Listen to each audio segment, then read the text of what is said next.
you, Mike. I can see it. I did about all you. I did. Yeah, yeah. I got it before. I saw. I read it last night too. So good. You're very, very thorough, Mike. I tell you.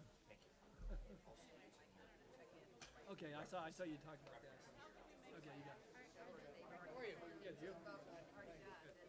Yeah, never know. No.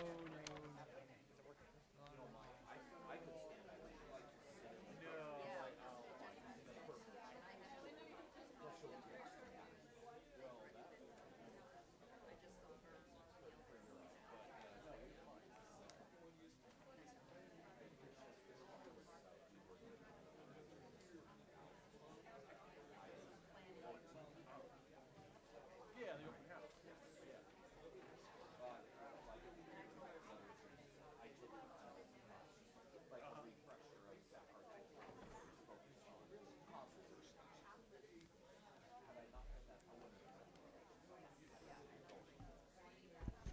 Could I please ask everybody to have a seat so we can get started, please? Thank you.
Good evening. Call to order this November 18th, 2019 meeting of the Sacramento Regional Transit District Board of Directors. Would the clerk please call the roll?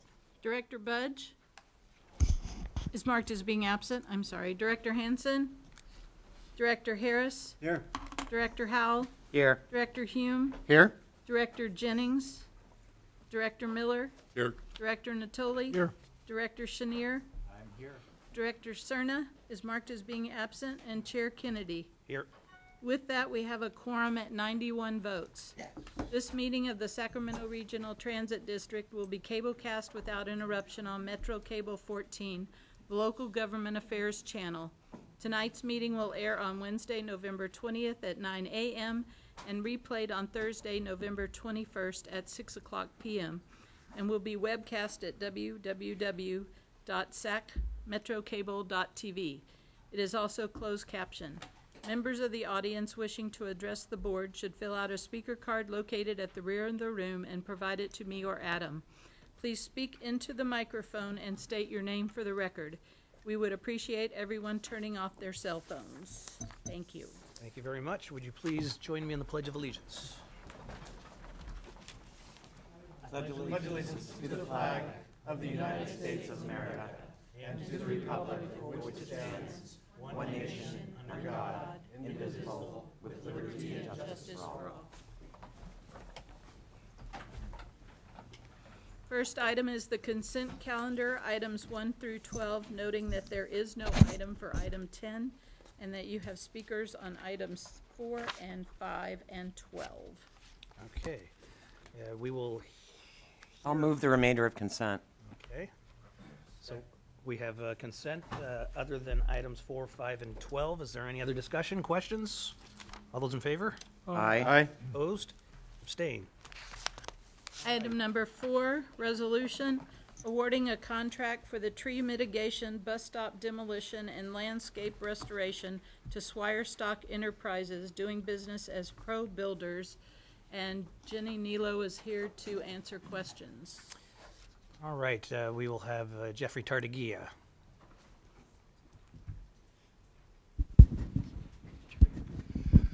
Hi, my name is Jeffrey Tardigia, and as advocate, what I am concerned about is how quickly you are demolishing bus stops.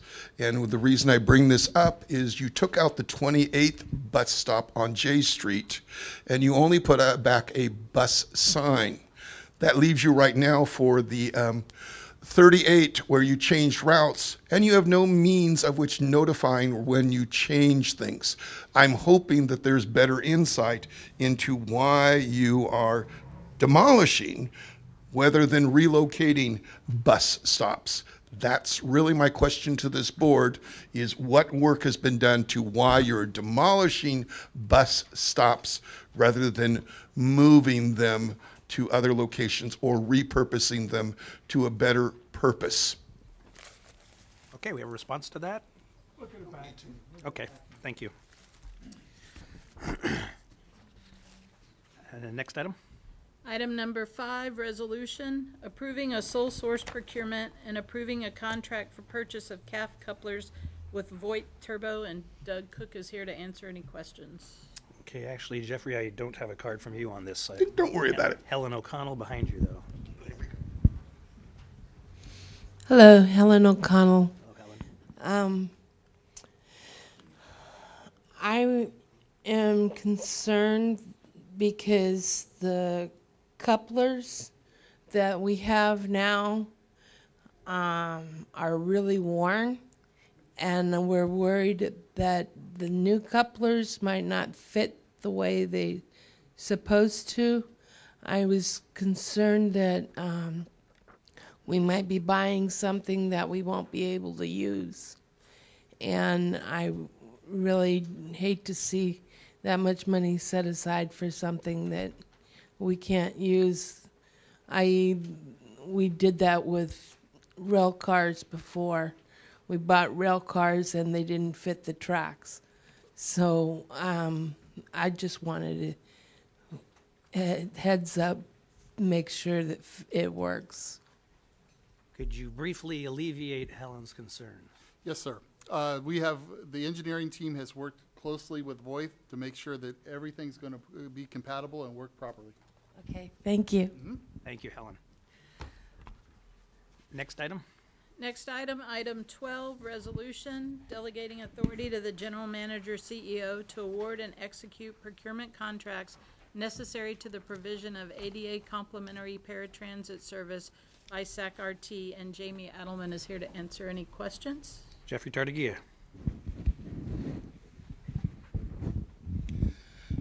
And here is my concern through here is you are going so fast to get ADA service taken in-house. I can perceive you as dealing transporting. I do not perceive you being able to handling the scheduling, and I bring that up because RT right now is having to make efforts to reschedule things and change things right now on the SAC move right now. And here you're trying to, that took 2 years and a year of, should we say, scheduling efforts to make this, and you are going to do this by April 1st. I think you should really take a business plan look and see all the elements that need to happen to do this. And again, no public comment on this, and no way that we see this. This was a thing that started from apparently February until August, and apparently you had another meeting here after our last board meeting to kind of figure something else out. That's what I'm hearing. Okay, thank you, Jeffrey. That is the end of the public comment cards I have for the consent calendar. Is there a motion? I'll move 4, 5, and 12. Second. We have a motion and a second. All those in favor? Aye. Opposed? Abstained? And both motions, the consent calendar with the exceptions of 4, 5, and 12, and 4, 5, and 12, there's a 91% vote approval. So moving on, item number 13, resolution approving a Title VI service change equity analysis and adopting service changes for April 2020. And to introduce the item is Laura Ham. Good evening. The item before you would approve service changes for 2020, primarily for April, with the notable exception of the proposed airport service, which would take effect on January 6th. As you know, the airport service is an important service for the region. The price tag for the service is $1.5 million per year, and this would not be possible without funds from SACOG's Green Region program. I'd like to recognize Chris Doherty, who's here with us from SACOG. The Green Region funds were originally awarded to fund the airport service using new electric buses and chargers, but we have requested permission to use these funds starting in January for the service using the existing CNG fleet, while electric buses are being manufactured and charging is being installed, so that we can get the service up and running much sooner. SACOG has been tireless in assisting us and the other transportation providers in the region with getting this and other quality projects out the door. So I wanted to say thanks. And with that, I'll hand it over to James Drake, who will briefly go over the details of the service changes. Thank you. Hi, good evening, everyone. As you probably know, the existing airport bus provided by Yola Bus, their Route 42A and B, comes once an hour, 7 days a week. Our idea with the new service, which we're proposing to call route number 142, is to run it once an hour as well and schedule it right in between the Yola Bus trips, so that for customers, it's basically like having 30-minute headways. And then at peak hours, we'd actually run 2 buses an hour so that customers would have an even 20-minute headways to and from the airport. As you all know, the launch of an airport bus is a really big deal for the region. And you can see the comments have been very positive on this proposal. We want to make sure it goes very smoothly. So over the next month and a half, we'll be meeting internally as well as with Yola Bus and the airport just to make sure everything's executed and presented well. Airport service is not like the rest of our routes. It's heavily used by usually non-riders and people from out of the area. So we're going to make an extra effort to make sure that the public information is distinctive and catered to those particular markets. As you can see from the map, the primary routes along J Street and L Street in downtown, which is mostly the same stops as Yola Bus with a few exceptions. Apart from the airport service, the remainder of the service changes in the action item tonight are more or less cleanup items from SAC-RT forward. They would all take effect in April. The airport bus would take effect on Sunday, January 6th, just 48 days from now.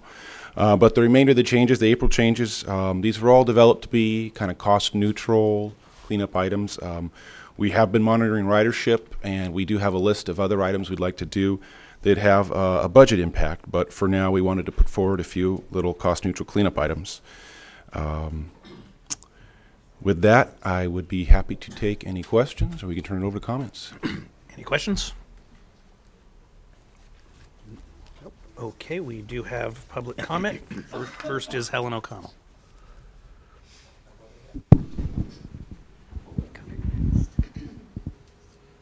Hello, board. It's Helen O'Connell again. I'm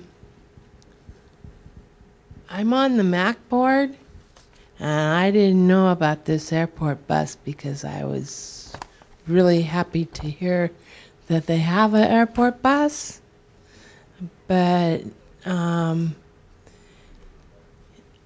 think we should bring the new services to the MAC board just so that we're informed, so that we can give our opinions before things happen and not afterwards, because it's hard to change things after they've already been done.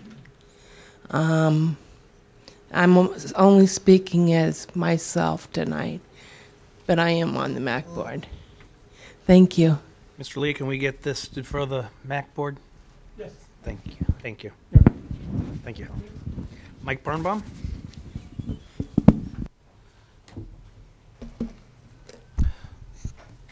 Good evening, President Kennedy, members of the board.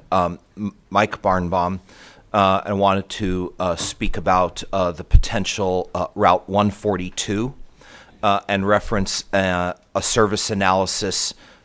Staff asked for comments via a variety way of communications around mid-October leading into this evening's meeting.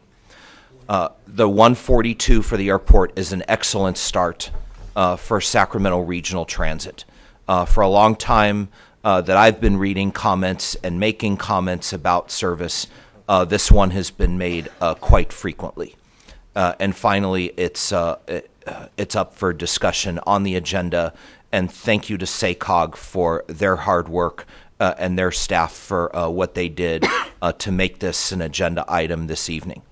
That being said, while the airport service being proposed tonight, again, is a great and excellent start for a route, let's not forget about our outlying communities that people would want to go to from the airport.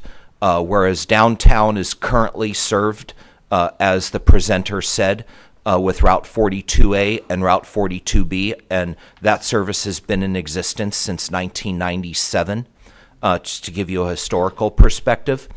But if you look at the service analysis, one of the analysis that staff proposed in the rest of the changes is a split of a route at Matherfield Mills due to rider confusion and putting customer first by alleviating any confusion by making two routes out of one. In the analysis you received electronically in your inboxes, a similar concept was developed at the Arden Del Paso station due to confusion and putting customer first.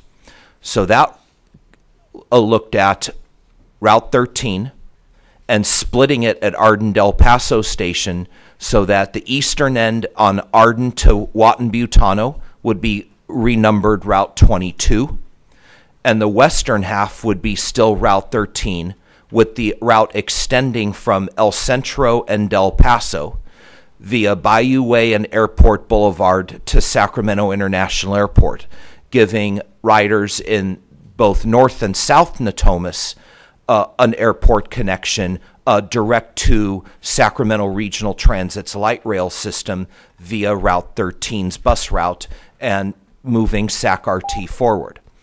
The concept was delivered at a special city council meeting, and council member Angelique Ashby highly endorsed it. Thank you for the comments, and I'll be here for any questions. Thank you. Any questions? Jeffrey Tartagia.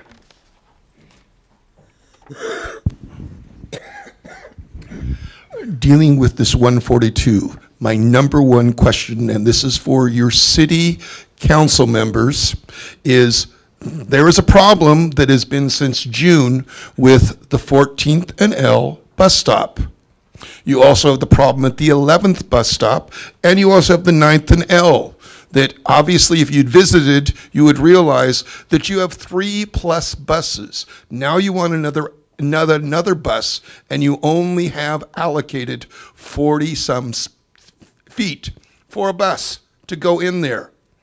This is part of the C3 problem that you could simply, so my question to you guys is active transportation and is disability meeting this week so that you bring up and you get these addressed? RT changed the one at Sac Valley Station so that they accommodate 3 buses. On L Street, you have not made the accommodation for more than 1 bus. And at 9th, up there that you've got on there, you've got the 88, the 86 layover there right now, and that's going to be for the next 2 or 3 months that's going to happen. You have the 11th Street, again, that I have had to get in the street because there's only that footage for the location. And you have the ability, if you were to back the space off of your 14th Street, because you have no restaurant active there, you could double the space in there to accommodate it, and you haven't done a thing since June. And now you want to add this service. Somewhere the planners didn't go out there and look at the locations to see these problems Monday through Friday. Who knows what they're like on the weekend? But with the construction going on around there, you have that problem for 134 when you introduce the service. That is of major concern. I've addressed that and asked that question, and the city and RT do not seem to have done a thing about it. Thank you, Jeffrey. Rosalie Rashid. And by the way, kudos to staff for finding yet another way to use RT in a logo. How do you use this? Bring it down? Yeah.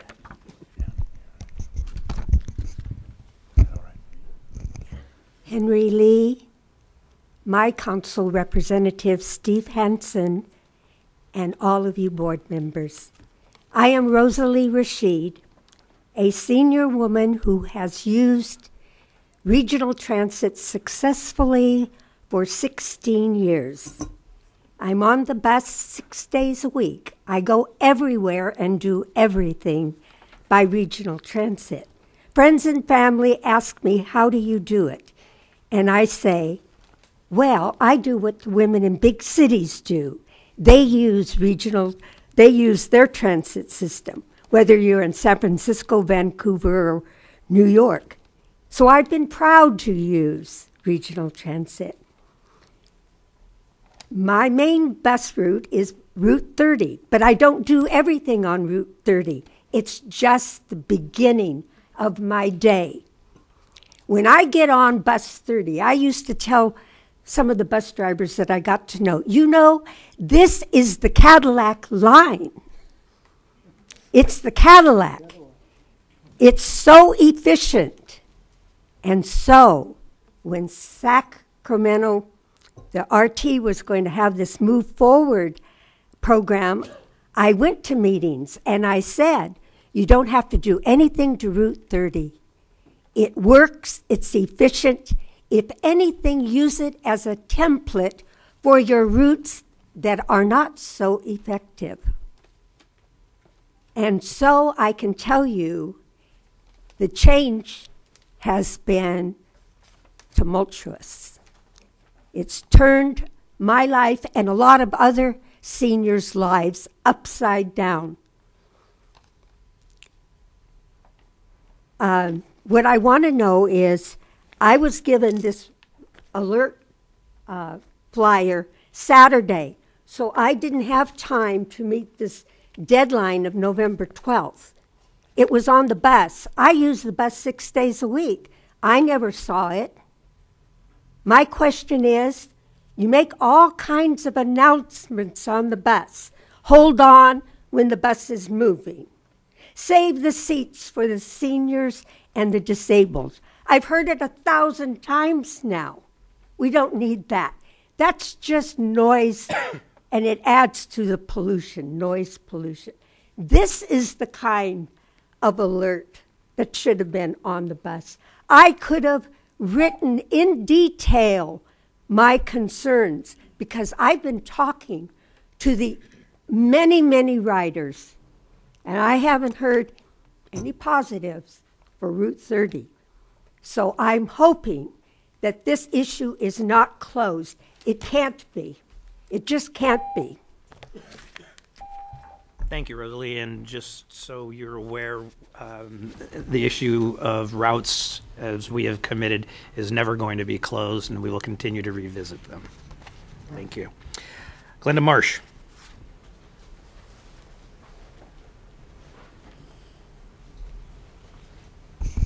I'm speaking here on my own behalf, but I also want to share and make sure all the board members know about the new Transit Coalition, Sacramento Metro Advocates for Rail and Transit in Sacramento County, and the work we've been doing to build a cross-sectional coalition of business, community, and civic leaders to promote the investments in mass transit that we need in our county.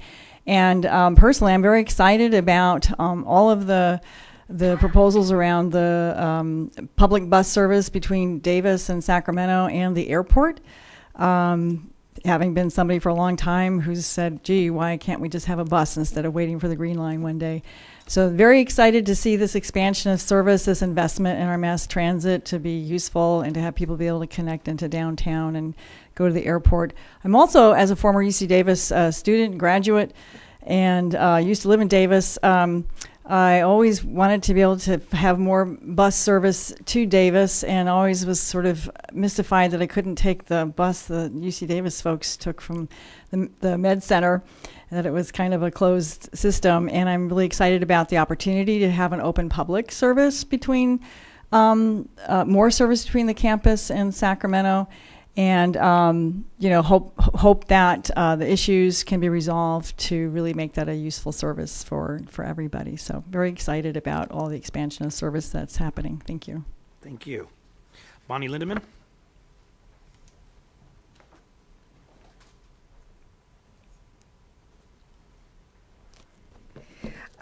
My concern is the same as it has been many times, and I'm representing more than just myself. This is a petition that has 25 signatures on it, and that wasn't brought to the attention of the public before.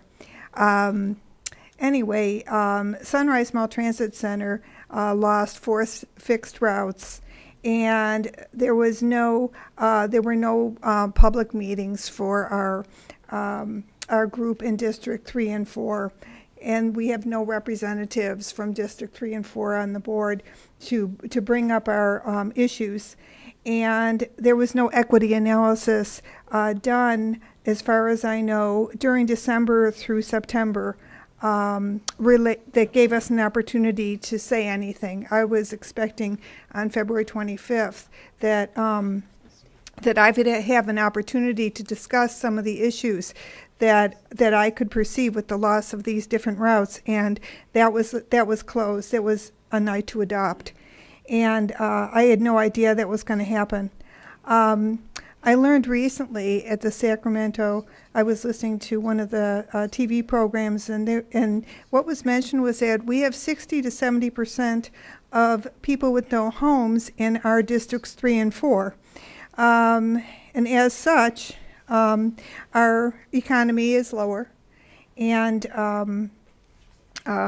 by having our grandfathered routes renamed as low demand, I believe that that's an underestimation in terms of the value of our need.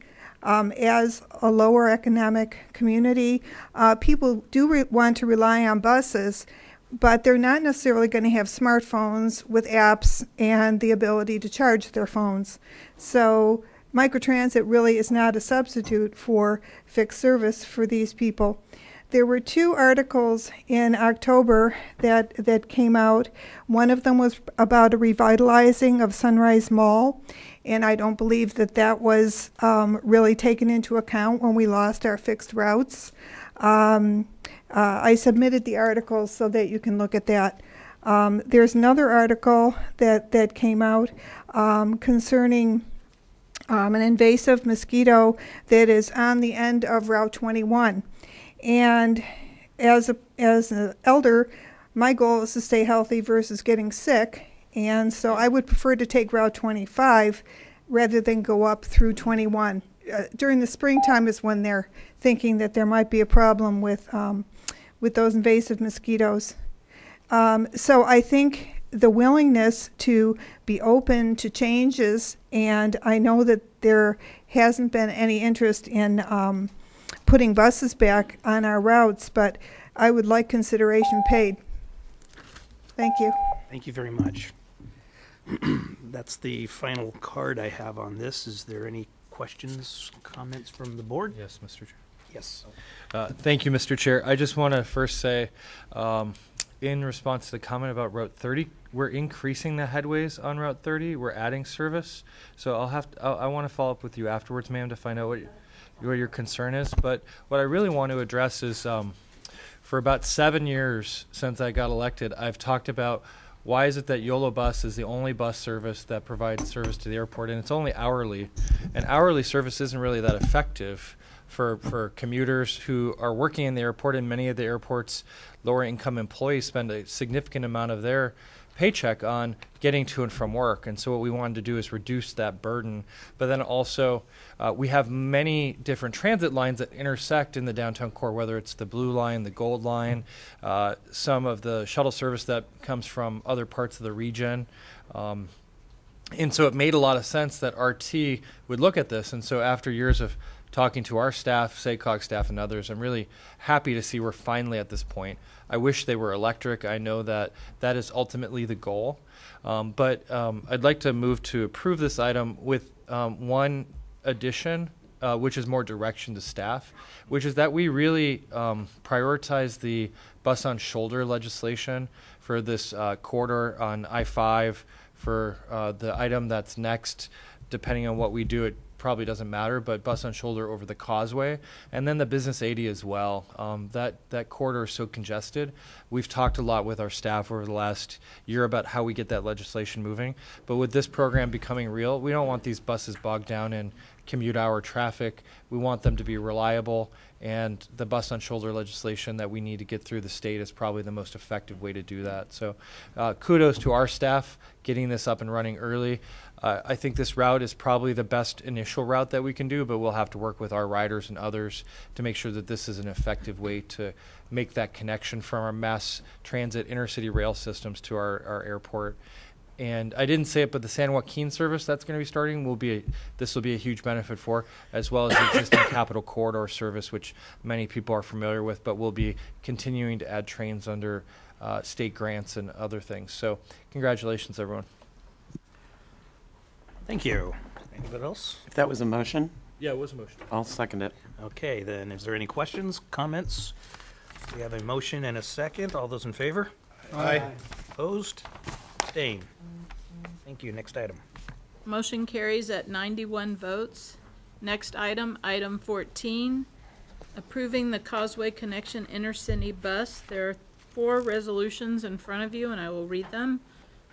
A, resolution approving a Title VI service and fare equity analysis. B, resolution conditionally adopting service changes to establish a new Causeway Connection bus service to UC Davis Medical Center. C, resolution delegating authority to the General Manager CEO to approve a memorandum of understanding between the Sacramento Regional Transit District, Yolo County Transportation District, and the University of California, Davis for operation of the Causeway Connection. And D, resolution conditionally recognizing the University of California, Davis undergraduate student ID as a fare equivalent for the Causeway Connection. And here to introduce the item is Laura Ham. Good evening again. The item before you is an action item to approve the Causeway Connection service. The same item is agendized tonight for the Board of the Yolo County Transportation District. Passage of both items, as well as approval by Chancellor Gary May of UC Davis, would approve this project going forward as proposed for implementation in April. We have a number of guests with us tonight, so I'd like to introduce them. I would like to recognize Matt Dulcich of UC Davis, who has been the lead for UC Davis on this project for over a year. I'd also like to introduce Will Berry of Electrify America, who has been a key project partner as well.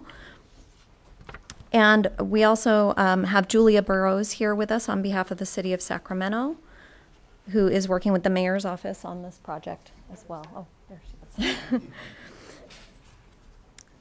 So we're here tonight to consider the operational aspects of this project. However, a tremendous amount of work has gone into this, from grant applications to lining up funding, coordinating with Electrify America on electric bus procurements, and charging infrastructure. And we'd like to recognize all of our partners who are here with us tonight. So as you know, this service would be operated in tandem with YOLO Bus, and we look forward to making that a smooth, seamless experience for our customers. We'd like to recognize the contributions of Terry Bassett and Jose Perez and their team at Yolo County Transportation District, who aren't with us tonight because they have their own board meeting, but they've worked side by side with us on this and have contributed valuable time and expertise on the procurement, the charging, the infrastructure, and the operations planning. So with that, I'd like to turn it over again to James Drake, our principal planner, who will briefly give you an overview of the operational aspects of the service. Good evening, everyone. over the last 2 months, we've done a lot of work getting making revisions to the schedule. I'll go over a few highlights. You can see here from the map that we have basically 3 stops in Davis and a total of 5 stops in Sacramento, but not all of those stops would be served on every trip. As this route and service has evolved, we've kind of progressed to more of an express approach, where in order to maintain more directness and fast travel times into Sacramento and into Davis, we've offered more of a variety of trips with some nonstop or limited stop options. And that's kind of I'm sorry, James. Yes, sir. President Coley. Yeah, well, you still have the map of James. So how does this compare? I mean, currently it's a shuttle service. Does it have more stops, less stops? Again, you show the map here.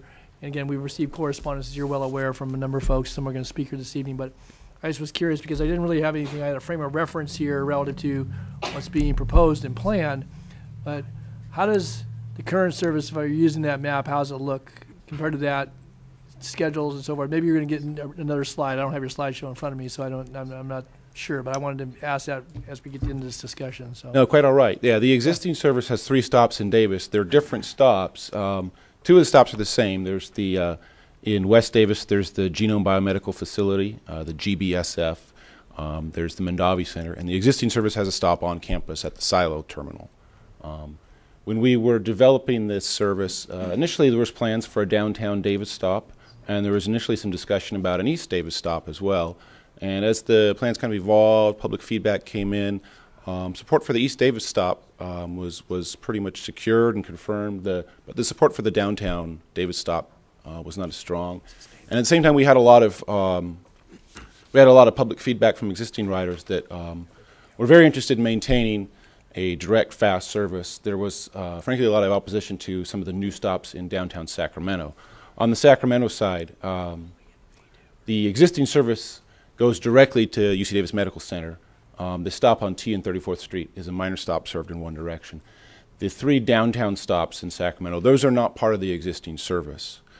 So with the genesis of this project, which goes back to vehicles and a partnership with Electrify America, and a federal air quality grant that's just paying for half the operations. Mm-hmm. A lot of the basis for the project was a vision to kind of improve mobility and transit, intercity transit for the whole region. So the downtown stops are a big part of this project from the get-go. So what have you added relative to travel time? Obviously, I can vary if there are passengers getting on and off and so forth. But so what does that equate to? What it is now, if it's a more direct to and from, and now you've added some intermittent spots, particularly on the Sacramento end of it. What does that add to the overall route time? Well, I'll maybe change over. You kind of have to squint a little to see specific times in the schedule. Squint a little? Yeah. Better get a telescope. Yeah, fair enough. But in large terms, what we're looking at here is you've got this is your schedule eastbound to Sacramento. This is your schedule westbound to Davis. And this set of columns here, these are your downtown Sacramento stops. So what we've done is in the midday, we'll be running the... Yes. James, just to help the board, sorry, it's me, just to help the board members, the schedule is on page 8 of the issue paper.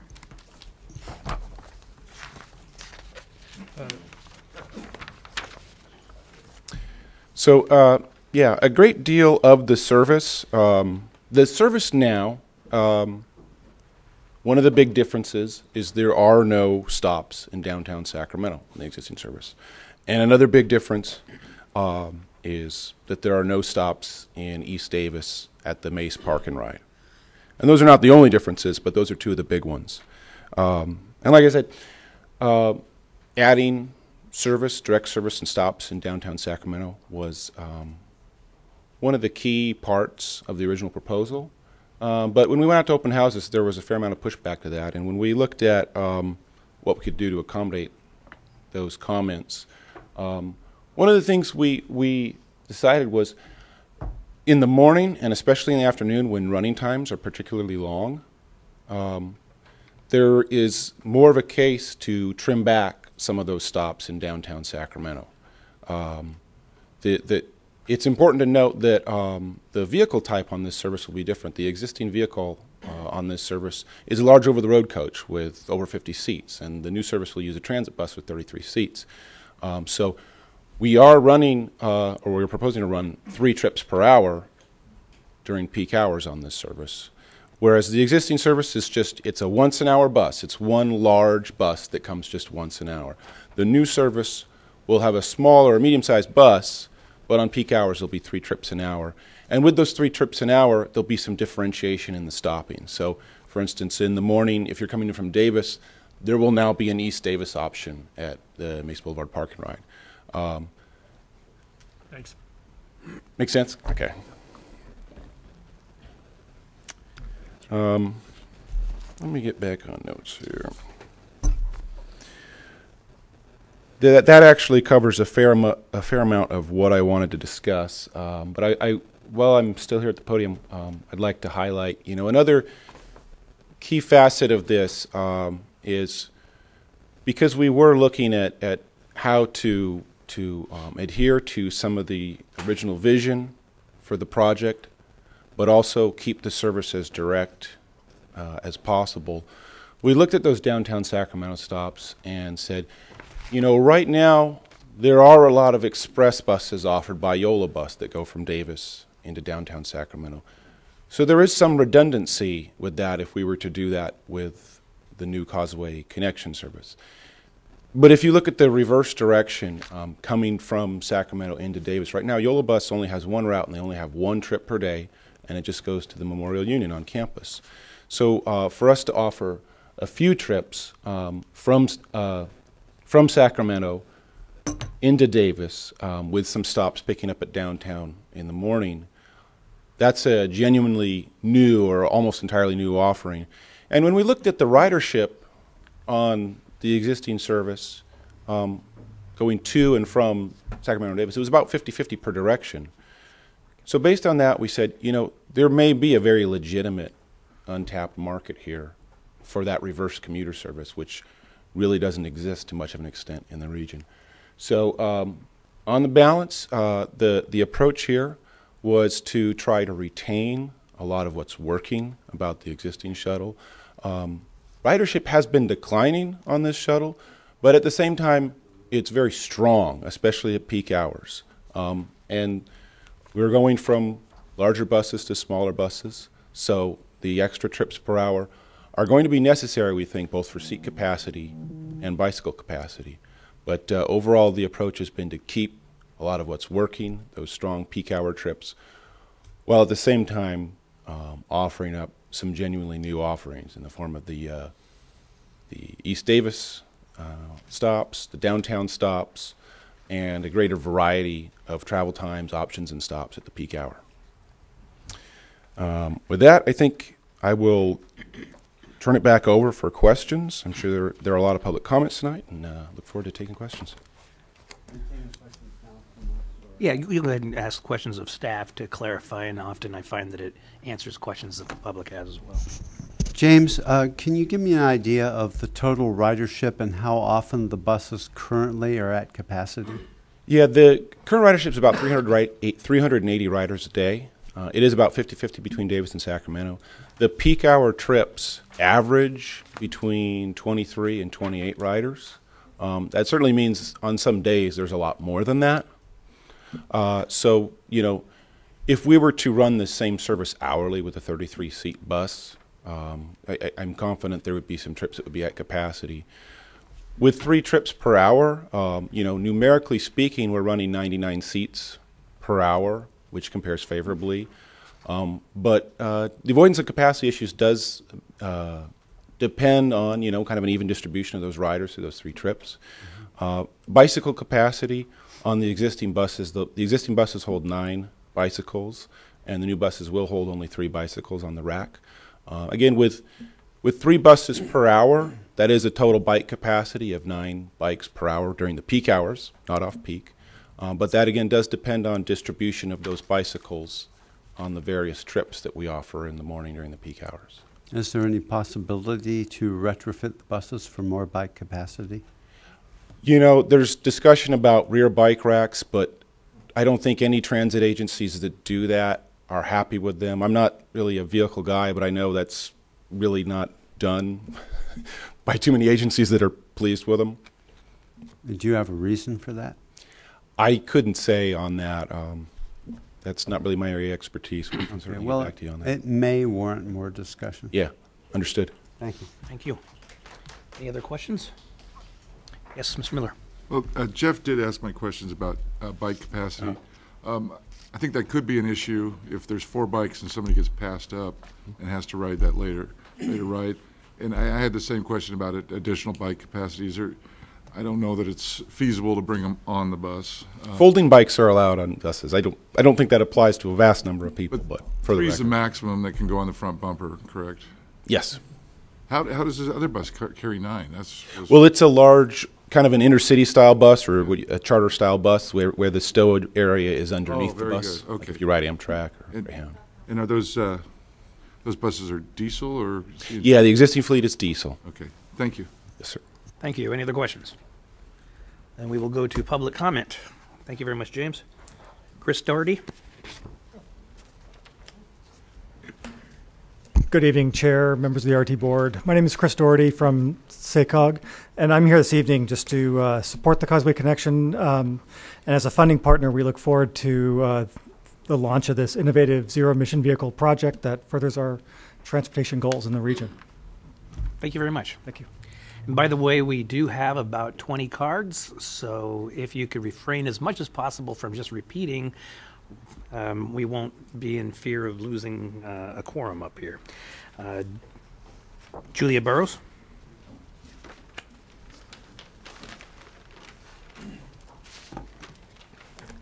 Good evening. I'm Julia Burrows. I'm Senior Policy Advisor to Mayor Darrell Steinberg, and I come to offer our support from the Mayor's office for this project, and that's for several reasons. The first has to do with emissions reduction and the partnership that the city has had with Electrify America for a significant amount of time. They have invested $44 million and are continuing to implement pieces of that. This is approximately a $10 million investment to buy the 12 all-electric vehicles here in the city of Sacramento, both for SAC-RT and then across the river in Yolo.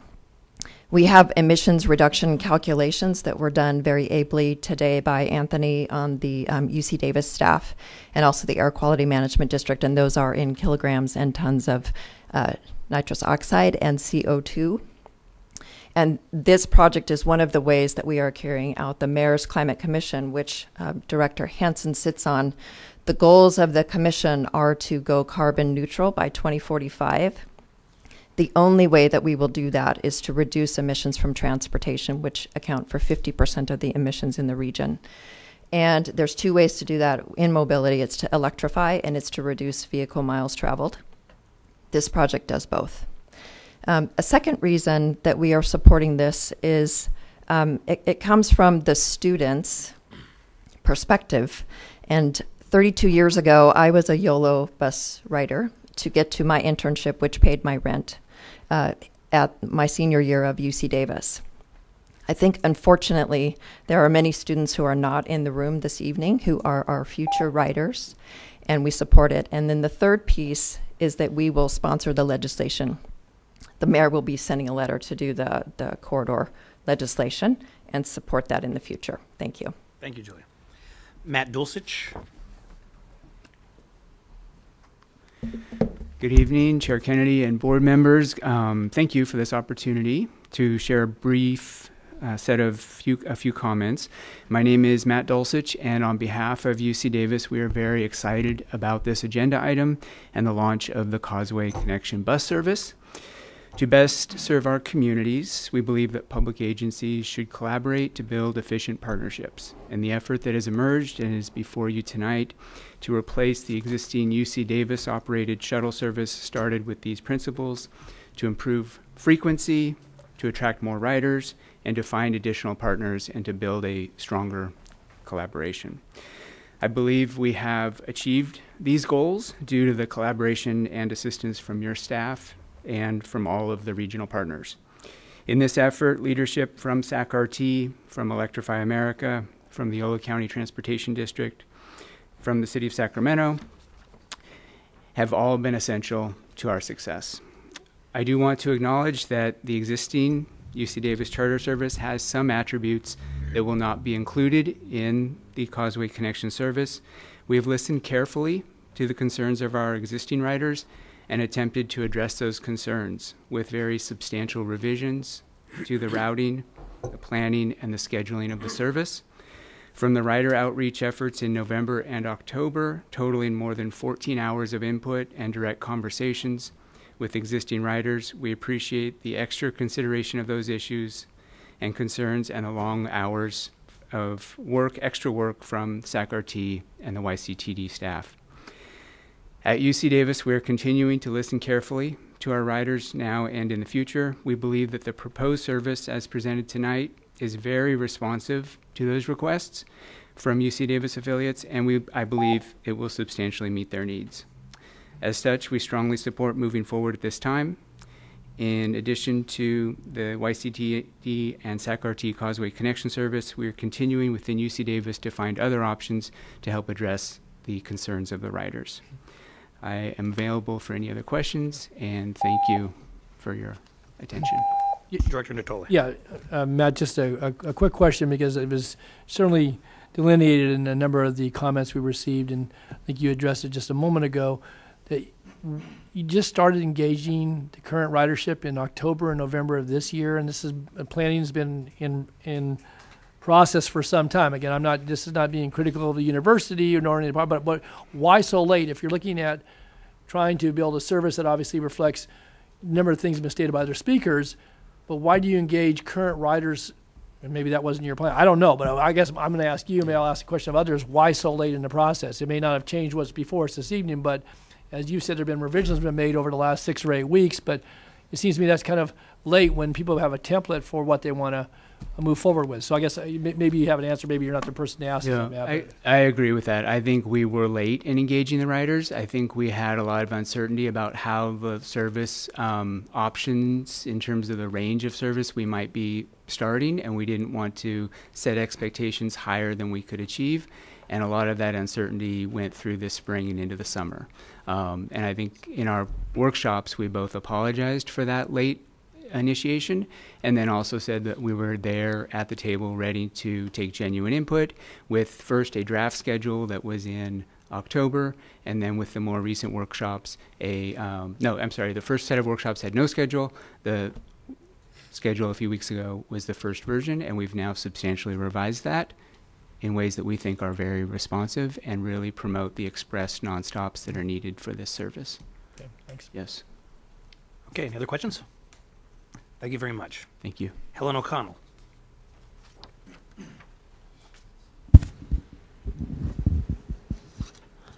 Helen O'Connell, good evening, board.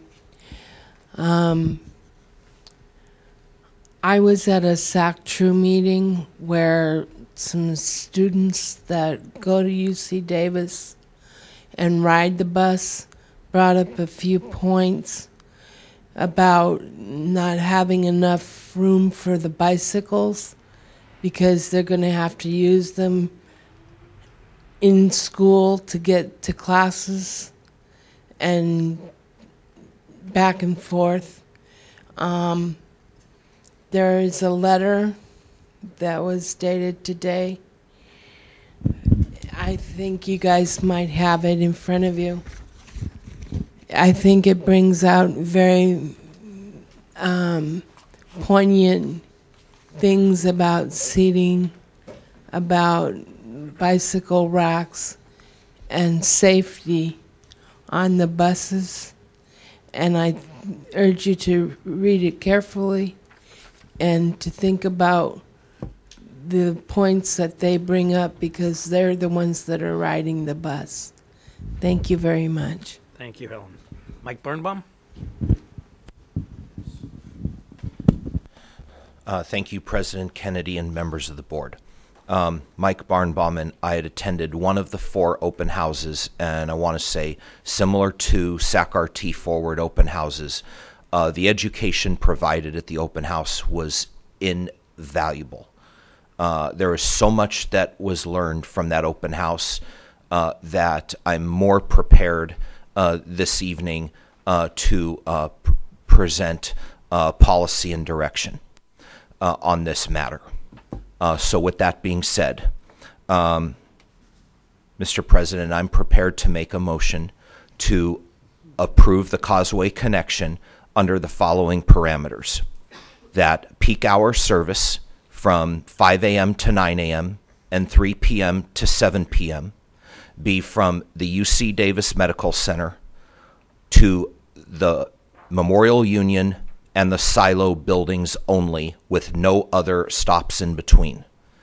The students are very concerned, the researchers are very concerned, and the faculty and staff are very concerned, primarily about being late.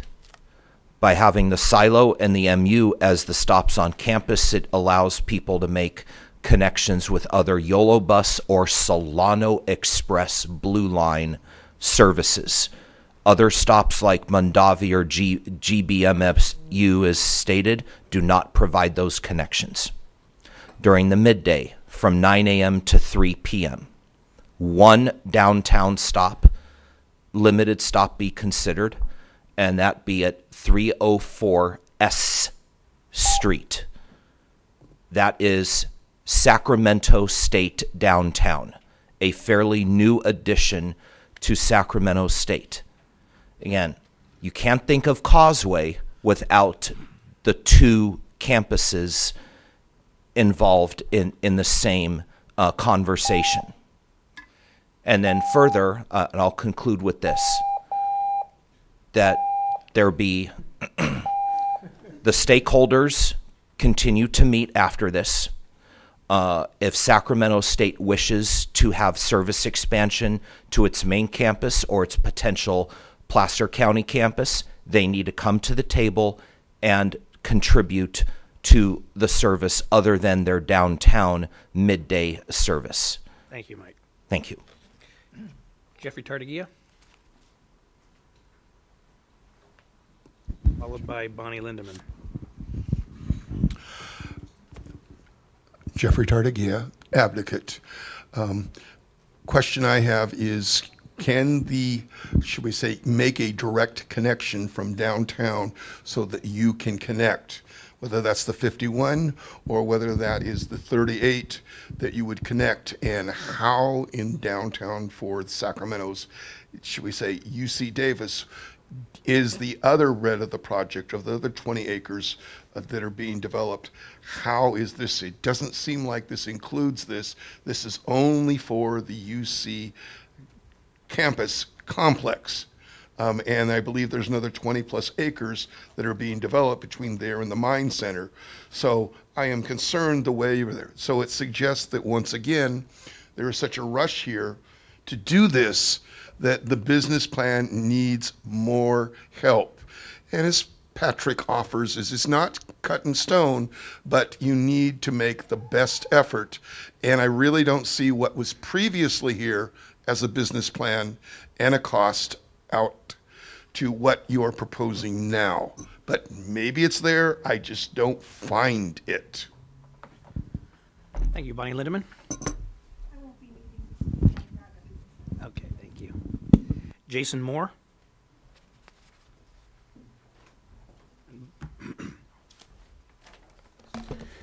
Jason Moore, I'm here representing the others with the red shirts. We are the current riders of the shuttle. I just wanted to speak today as to why we are here.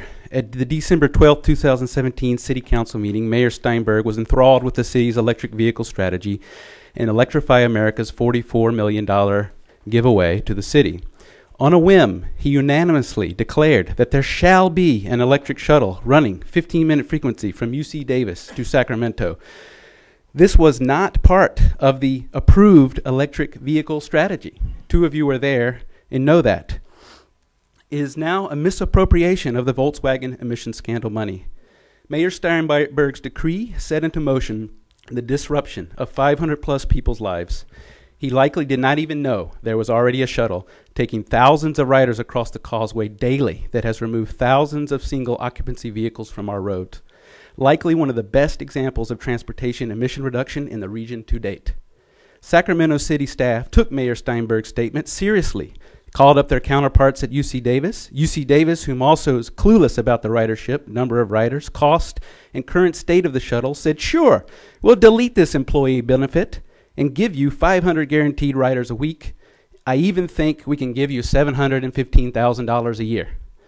This is gold for you all, right? All transit agencies, if they were offered 50% operating budget for free for a new service, would definitely not turn this down. And I get it.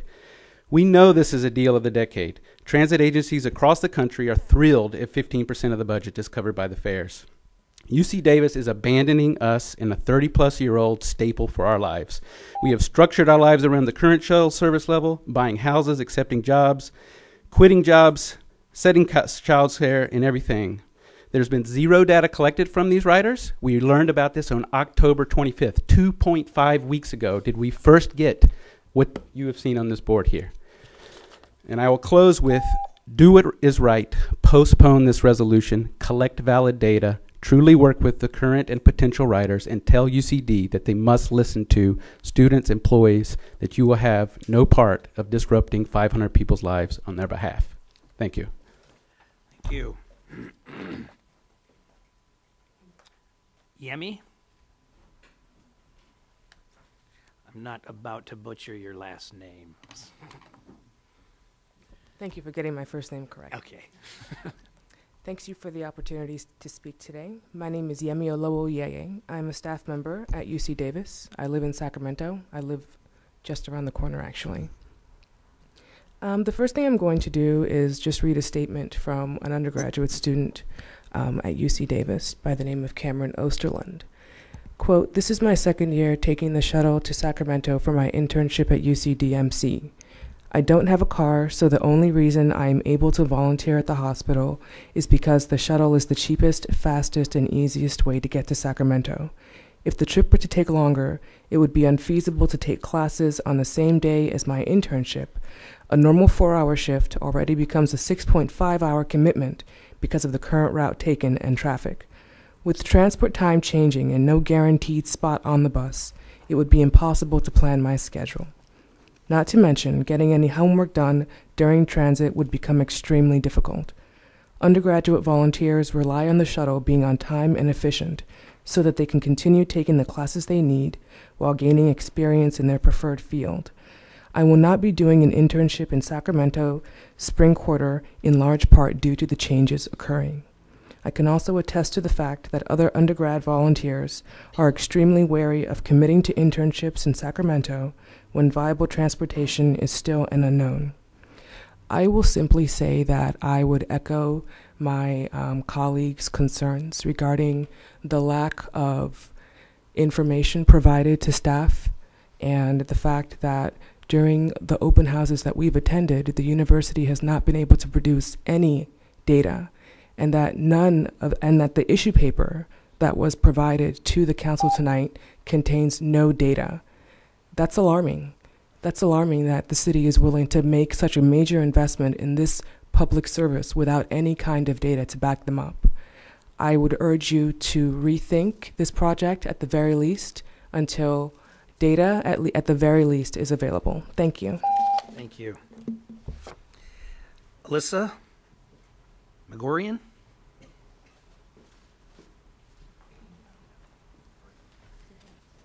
Thank you, Chair Kennedy and members of the board. My name is Alyssa Megorian, and I am a grad student at UC Davis and also a full-time staff member.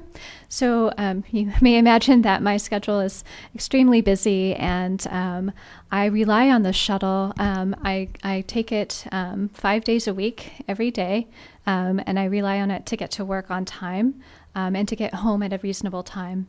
And as any folks who may go across the causeway have known for the last few years, traffic has been increasing greatly. And the times, especially on Thursdays and Friday afternoons, have been getting much more difficult to get across in a timely manner.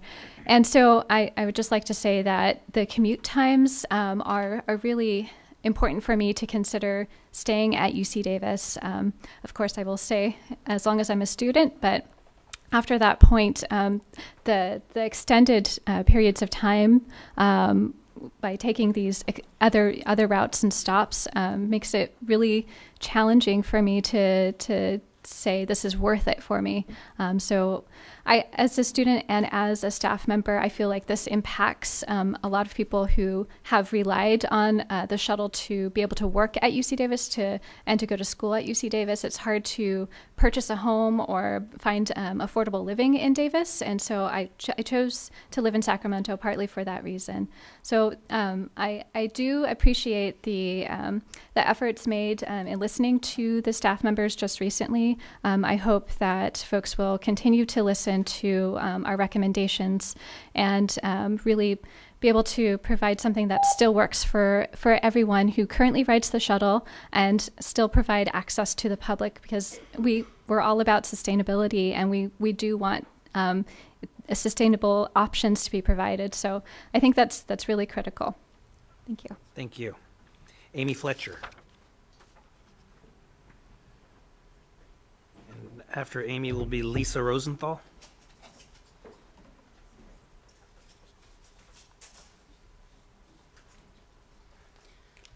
Hi, my name is Amy Fletcher, and I've been riding the shuttle for the past 3.5 years.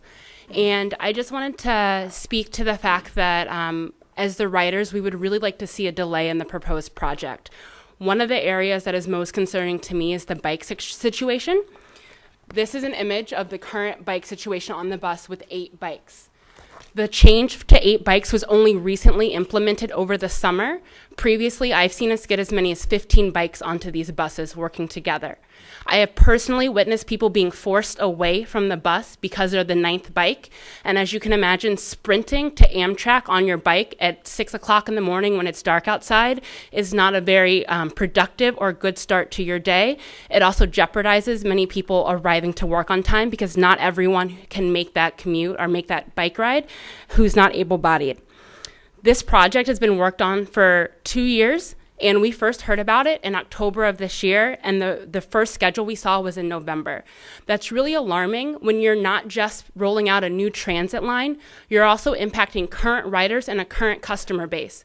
We are not anti-transit. We are choosing, in many cases, to take a shuttle that is less efficient than driving. We want to use a transit service. We just want to make sure it's something that we continue to rely on safely, efficiently, and that fits in with the current expectations of a shuttle that's been around for more than 30 years. We're rolling out a shuttle in April that is affecting people's lives. I know for myself, on April 6th, I'm concerned. Will I be able to get my bike on? Because I need my bike once I get to Davis to get to my office in time. Will I be able to get to work on time? And will my manager accept, oh, I'm sorry, there's a new shuttle as a reason for me being late? So please, I ask you to consider delaying this decision until we can collect proper data that the university has not been able to provide to us and make a decision that works for everyone. Thank you. Lisa Rosenthal. And after Lisa will be Glenda Marsh. I'd like to pass out some figures to you guys that I did earlier today. So, if you'll just hand them all, we'll pass them down. Well, I only have a couple. Oh, okay. So I'll try to walk. So, I am Lisa Rosenthal, and I am a PhD candidate at UC Davis, and I depend on the shuttle to get to campus every day, to do my research, to teach. And lately, I've been spending 20 plus hours on advocating for the features that I depend on in these shuttle. So my commute starts at my front door. I bike 10 minutes to get to the med center, and then I wait on the bus for about 5 minutes until the bus starts, and then I go across the causeway. Usually in the afternoon, I wait at the Mondavi Center for 20 to 30 minutes because the bus is late, and then I also wait on the bus for, on average, 45 minutes before I finally get to the med center and then bike back home. So I collected data from 214 rides. And what I have here to show is the current duration of our express route. The first panel is going from Davis, and the second panel is going from Sacramento.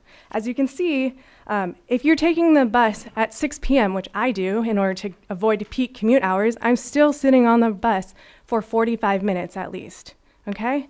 The back panels have red in it and blue in it. The blue lines indicate the only hours in which there are actually express lines. There's 2 hours in the morning and 2 hours in the evening. The rest are non-express.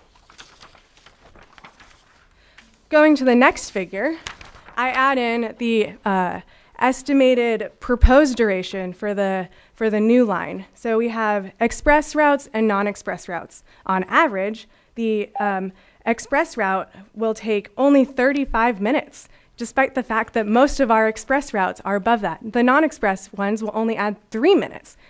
I need honest information in order to actually, in order to really evaluate our proposed plans. You need to delay until that's provided.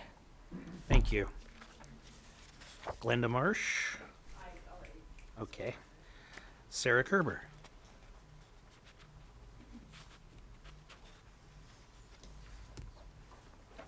Hello, my name is Sarah Kerber. I'm with the Sacramento Transit Riders Union. Like you, the SACTRA has received many comments and requests for assistance from UC Davis bus riders who feel that they have not been provided an opportunity for meaningful public engagement in the proposed service changes. Although a series of meetings were provided, I would agree with riders that 14 hours of engagement 2 weeks out is not enough. Riders have felt that their comments and input are not being incorporated into the planning of service changes provided by SAC-RT, UC Davis, and Yolo County Transportation District. As SAC-RT continues its rapid expansion in the region and takes on new technology and diverse services, the thoughtful collaboration with partner entities and meaningful public engagement becomes increasingly important.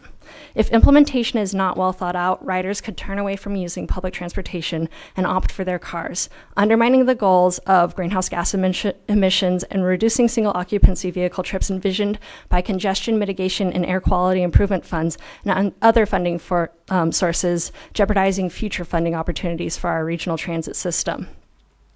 It's our understanding that SAC-RT staff has been working with riders to come up with solutions, and that this issue was presented to the MAC board, but that the board requested to see a bus demo or bus specs to make sure that they were ADA accessible and provided enough resources for ADA users.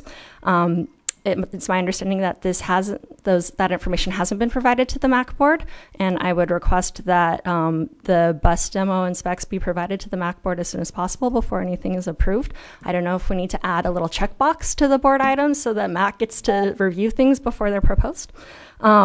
As with the SAC-RT Forward project, SAC-TRU urges continued commitment to community engagement. We urge the board not to rush any decisions based on artificial deadlines. Allow adequate time for the project to continue to develop and create the best comprehensive plan for the modernization of our system. We urge the board to direct staff to provide additional opportunities for meaningful engagement with the public prior to the April 2020 implementation. Thank you. Thank you, sir. Rose Cabral. And after Rose is Rachel on behalf of Natalie Butcher.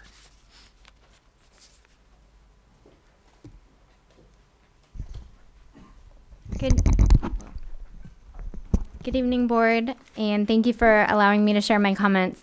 My colleagues have said a lot of the things that I wanted to say, but given the thoughtful, deliberate outreach that was done through SAC-RT Forward just a few months ago it was implemented, I'm really surprised that the RT board is going to agree to move forward to do this without any data collection or even outreach to your customers, because I ride the UC Davis shuttle, but I don't have any idea if the RT riders were actually spoken to about this plan at all. Also, I want to take a minute to look at the room and look at who's at the decision-making table, right? Who is making these decisions? We have UC Davis, SAC-RT, YOLO Bus, the City of Sacramento. We have Electrify America, but who's missing? The shuttle riders. And I believe if we were implemented into this process 2 years ago, we wouldn't be here tonight because we would have come up with a really creative solution that works for everyone, allows the public to join, and incentivizes people to use public transit instead of punishes them. I also want to highlight shuttle duration. On last Friday, the proposed route says that it will take 25 minutes to get from Davis to Sacramento, and it took me 56 minutes. So the route isn't accurate. And if it's not accurate, when people try to ride it and they have to wait around for a bus, they're not going to wait. They're just going to get in their cars and drive by themselves. Also, if you have electric buses and they're empty, does it really do what you want it to do? It doesn't actually take cars off the road, right? So how do we improve that? I'll close with this. There are a lot of creative, thoughtful, forward-thinking, earth-conscious people in Sacramento, many of whom are in this room. I would like to request that SacRT postpone this decision until accurate data can be collected from all the stakeholders who deserve a seat at the table. Thank you. Thank you. Rachel? Hi, board members. Thank you for allowing us to speak tonight. I'm Rachel. I'm a staff member at UC Davis. I'm doing two things. I'm reading a statement by an attorney at UC Davis who also rides the shuttle, as well as I would like to echo her sentiments and also ask that the decision be postponed for lack of data, for lack of engagement, ridership engagement until just recently. There's a lot more information and creative solutions that need to be explored. So this statement is from Natalie Butcher. She's an Associate Director of Career Services and Judicial Clerkships at UC Davis. I have been an employee on the main campus of UC Davis since January of 2013. The intercampus shuttle has been critical to my ability to continue employment at UC Davis. I have 2 young children who attend school in Sacramento, and the intercampus shuttle allows me to go in early to my job and return with enough time to pick up my children from their after-school care. The extra stops proposed for the new Causeway connection would likely double my commute if traffic is also taken into consideration, which, by the way, the schedule that was posted earlier, it's not accurate, and there are some inaccuracies in some of the statements that were made earlier by the group, and I just want to point that out. It's not going to extend our commute by 15 minutes. It will be a lot more than that. So the extra stops proposed for the Causeway connection would likely double my commute if traffic is also taken into consideration. If an express bus with no stops could be available during the 6 a.m. hour to Davis and during the 2 and 3 p.m. hour to Sacramento, that would allow me to continue to fulfill my job responsibilities and family responsibilities. Ideally, there would be 1 express bus every hour during the 5 to 8 a.m. time frame to Davis and the 2 to 5 p.m. time frame to Sacramento.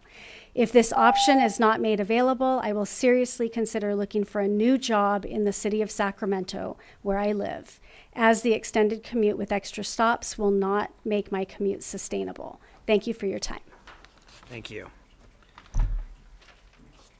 Alana Fury? Or is it Furl?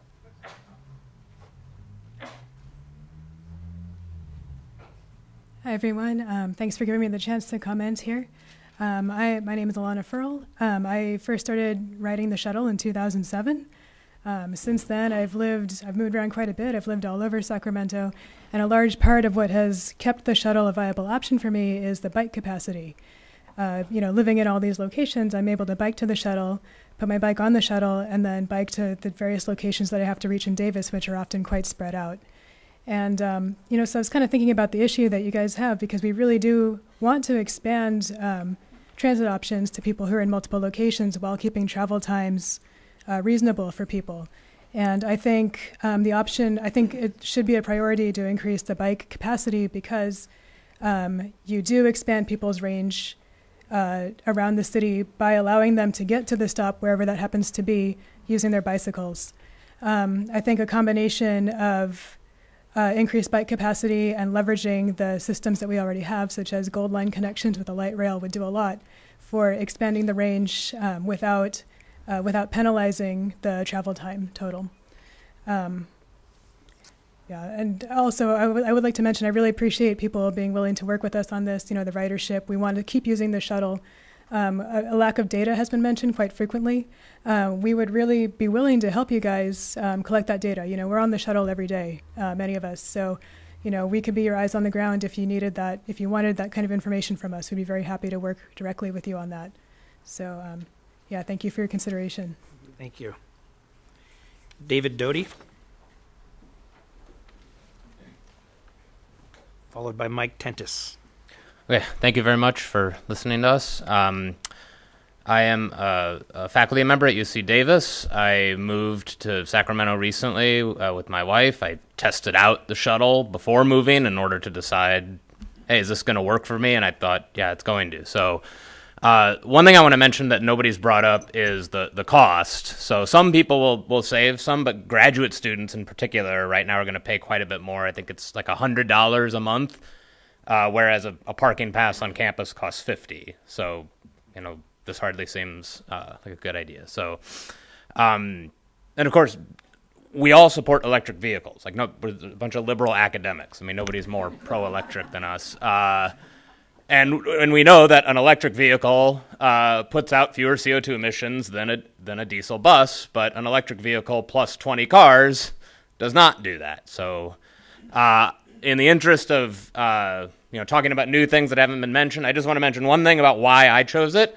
And as an untenured faculty member, my work-life balance is not balanced. I work quite a bit, and the thing I wanted to make sure is that, okay, if I'm going to spend, an hour getting there, and that's really what it is sometimes, peak hour, and an hour getting home, I don't want that to be 2 wasted hours. So I verified, okay, I can sit down, I can strap in my seatbelt that keeps me safe, and I can work, and if I couldn't do that, I wouldn't take the bus. Right? Because I would wait until peak hour's gone and drive and come back. And maybe not everybody reasons like me do, but I'll tell you who would. One of the visions that Chancellor May at UC Davis had when he started was to create something like Sacramento's version of a Silicon Valley, which is one of the greatest engines of economic growth in history, and it's going to be located right around that med center, and he wants to get a bunch of startups there and have a big transfer of sort of intellectual capital between UC Davis and there, and I think people like that are going to be reasoning very similarly. They want to be able to work going between the places. So, thank you very much. Mike Tentis. Thank you, Chairman Kennedy, board members. Thank you for listening to all of us. We appreciate your rapt attention. I support what all of the other speakers from UC Davis have said. I'd like to bring one element up that is very important to me. I'm a staff member at UC Davis. I've been there for 8 years now, 3 years riding the bus. And safety is kind of an important issue. The new buses will not have seat belts. So I like to sit in the front seat because they have a little workbench you can put your laptop on. So you get to look over the top and you can see the speedometer. So this morning we were going 70 miles an hour off the causeway all the way into Davis. So I don't know about you, but I don't believe that asking people to ride a transit bus that does not mandate seat belts is really a smart idea. Why do we have to get onto the bus today and listen to the bus driver every single time say, state law requires that you put on your seatbelt, but yet the transit agency will not require that to happen. So for me, I will not ride the bus if it does not have seatbelts. And if you want data, I collected the data on Friday. It was 56 minutes to get home from the Mondavi Center to the Med Center. This is a good Friday. So if you want data, we have lots of ability to collect it. Thank you for your time. Thank you. Joe Bolte.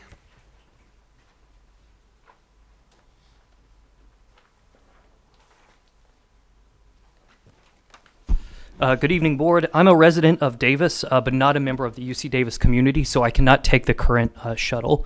I believe there's an enormous amount of unmet demand for a rapid express bus between the highest demand locations in Davis and Sacramento, including UC Davis Health. But the current plan is not that express bus.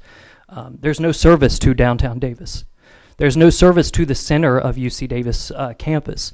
UCD Mondavi and what's the acronym, the Biomed, they're very, very far from the center of campus, which is Shields Library, Memorial Union, and the Silo, which already have a very, very rapid bus service. So we have very much the wrong stops in Davis. Other folks have shared their concerns about the route in Sacramento. I do believe that it's a huge shame to drive past downtown Sacramento without giving any affordance for folks to get to downtown Sacramento. On the other hand, the current plan will take an enormous amount of time in local traffic, and it'll save some of that if it stays on the interstate. Route issues are one thing, and I want to say I appreciate the willingness of SAC-RT, YOLO Bus, UC Davis to work together and collaborate, but I don't think they have a good collaboration system for getting information to passengers. And to give evidence of that, let me read a section from the proposal that is before you right now. This says, the new service would be branded as the Causeway Connection and jointly operated by SAC-RT and YCTD. UCD would maintain a central web page for the service. Phone calls would be directed to a single number, which will then be routed 50-50 to SAC-RT or YCTD. Does that sound like a recipe for a seamless customer experience? No, it doesn't. Both agencies would use the same route number, and timetables would include trips operated by either agency. For real-time information, customers would be added to a single third-party app that would present both agencies' information to create a seamless customer experience. I think we are close to a good plan, but we definitely have not seen it tonight. We need more time to get the plan right. Thank you. Thank you very much. That is the last card that I have from the public. Is there anyone that did not turn a card in who would like to? Yes, please step forward. Thank you. Mm-hmm. I'm Michael Delgado. I am an employee at UC Davis. I'm a postdoctoral researcher. I work on both campuses, so I go back and forth a lot. And I travel on non-peak hours often. And so I'm just here to make a plea for the route to include more than Mondavi. Here's the Mondavi stop. Here's the veterinary campus where I work. This is a mile plus, so it's a 25-minute walk. From Mondavi to the vet campus, if I cannot take my bicycle, which it does not seem like it's likely that I will be able to on every route. If it's 100 degrees out, if it's pouring in the rain, 25-minute walk to get to my office is not really acceptable to me as someone who wants to use transit. I've lived in Sacramento for 2 years. I never had a car as an adult until I moved here, and I'm almost 50. So I've lived on public transit and bicycles for most of my adult life. I don't want to drive to campus, but if it takes me 25 minutes to get from Mondavi to my office, and the stop is at Mondavi at a few minutes before the hour, I have to teach, say at 1 p.m. If I arrive at Mondavi at 12:50 on a good day, now to walk 25 minutes, I will be late to my class, so I will have to take a shuttle from an hour before. Now my commute is about an hour and a half when I could drive in 25 minutes. So I would like everyone else to have more input on the routes and the scheduling, and I appreciate your time and consideration of all our concerns. Thank you. Okay, then we will bring it back to the board for discussion. Members of the board, Mr. Natoli. Yeah, quick question then of Henry. So we've heard a lot here this evening. Obviously, we're a part, one of the proposed parties to this, but I've heard some pretty good points. And I guess one of the things that struck me, goes to my question earlier, is that even though revisions have been made over the last few weeks, I know what we put into SAC-RT forward. That was a year and a half at least, and there was pre-planning probably 2.5 years. This has been in planning stages for some time. I guess my question, though, is that if we didn't take action this evening, obviously there's a concurrent action before, the partner agency in this regard. I recognize their work, and I certainly commend those who've been working on this to look at the pieces.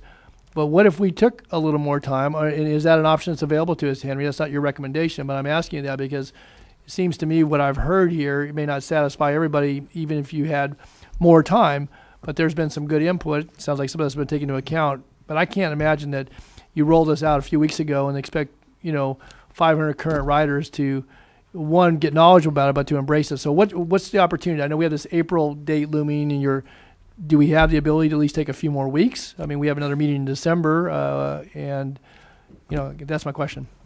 Laura, you want?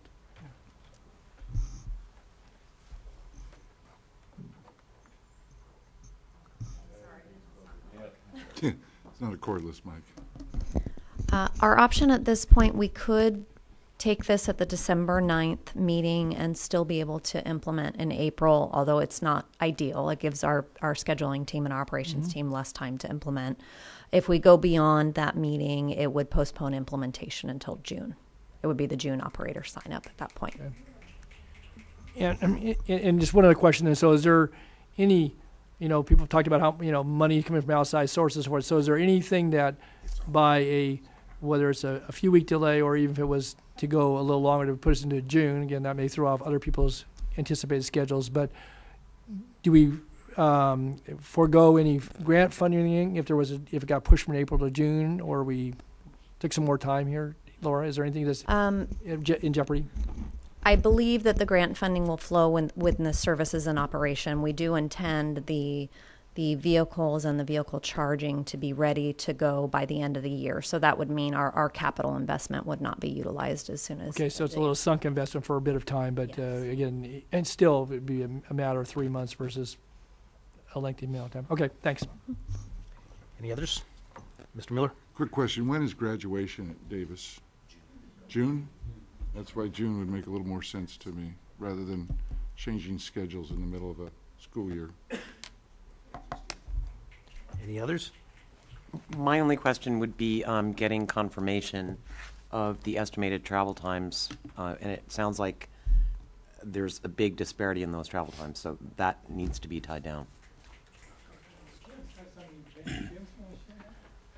Yeah, I will say,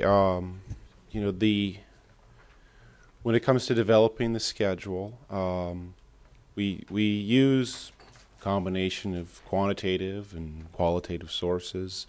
A fair amount of what we do is we'll just look at Google for our run times from end to end. This is a point-to-point service on the freeway. But we have existing data too, more on the ridership side than the schedule side. But a lot of what we've done, the point-to-point times across the causeway, we've kind of started with the existing schedule as a baseline. Now, there are some trips where we add stops. What I'm saying is the existing schedule, from what folks have said here tonight, is certainly not set in stone.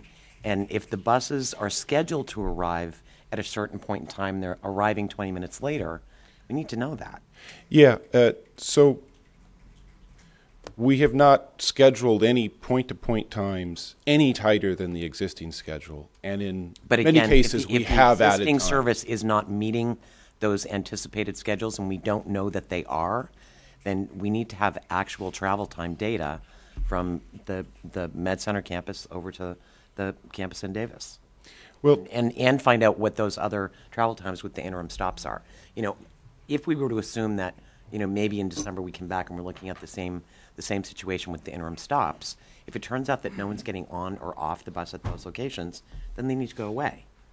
And that's something that you folks need to understand. That's something that we need to be looking at, assuming that this moves forward at some point in time with some additional input from the employees and the students that use the service, as well as actual factual data. I don't want to hear about, I looked it up on Google.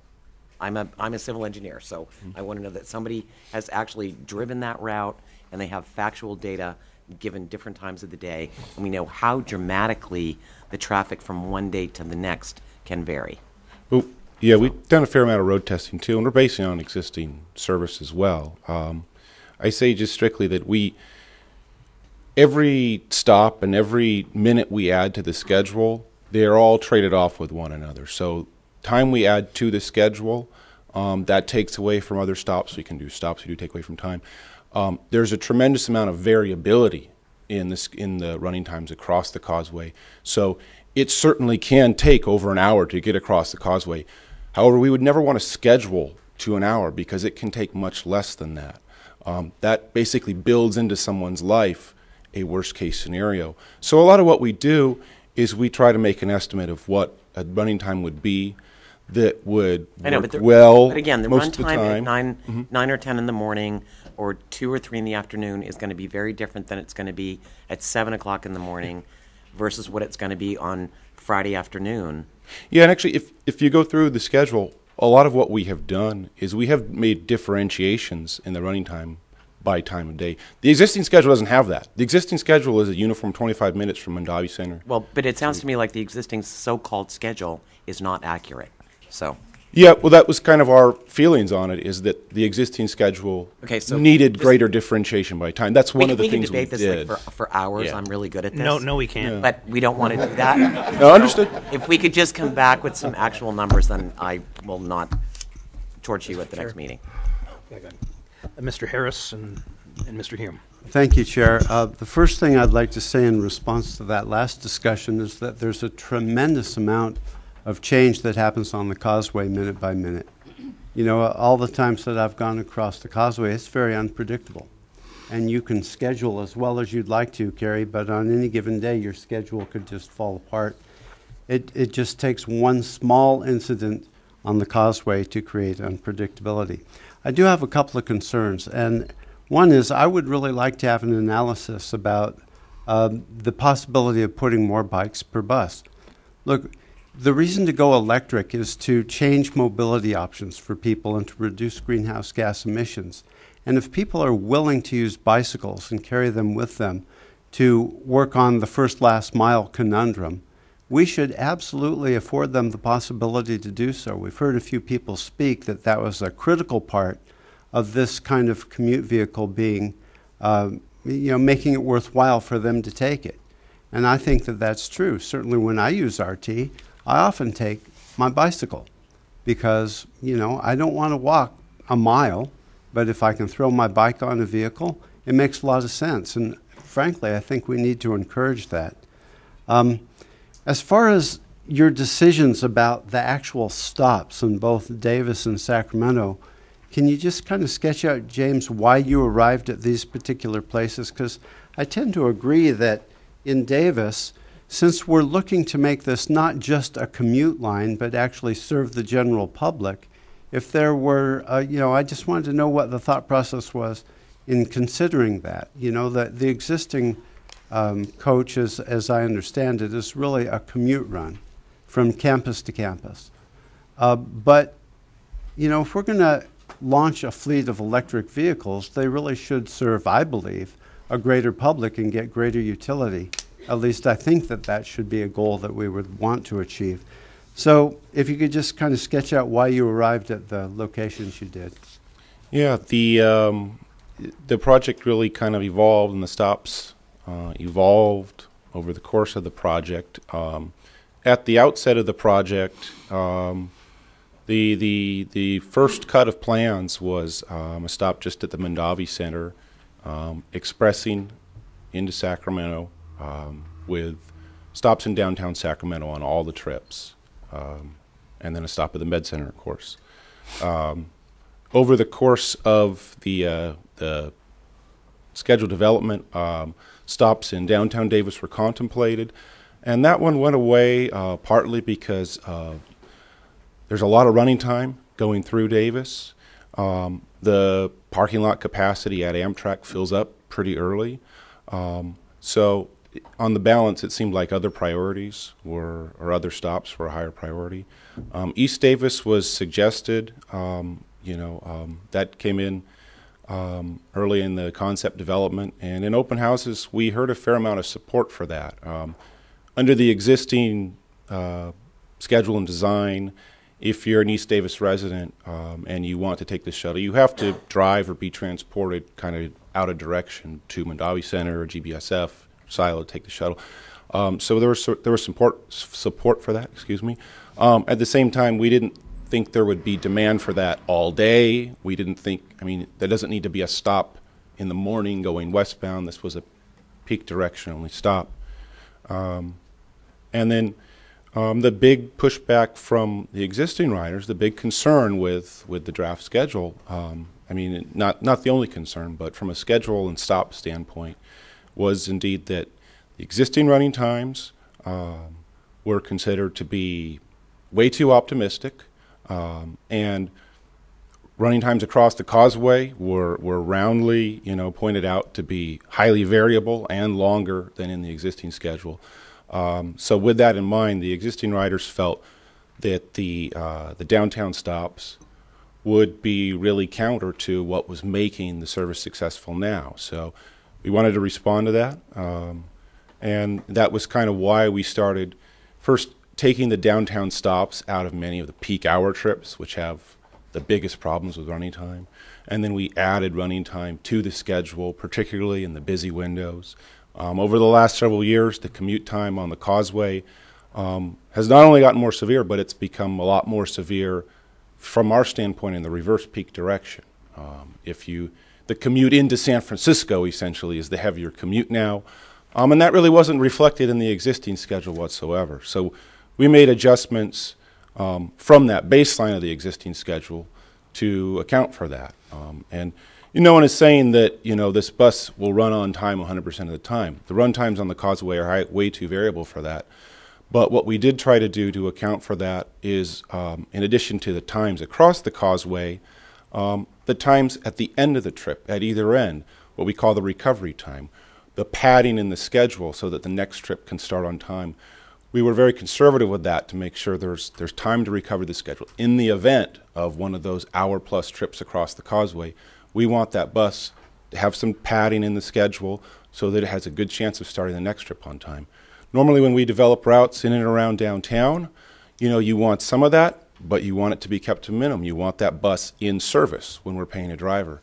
But for a schedule like this with so much variability, we thought it was important to add a fair amount of padding with that. And that was all traded off with, every stop takes time, right? So there are a lot of trade-offs that went into this. I hope I've gone on a bit. I hope I sort of answered your question. I appreciate the discussion.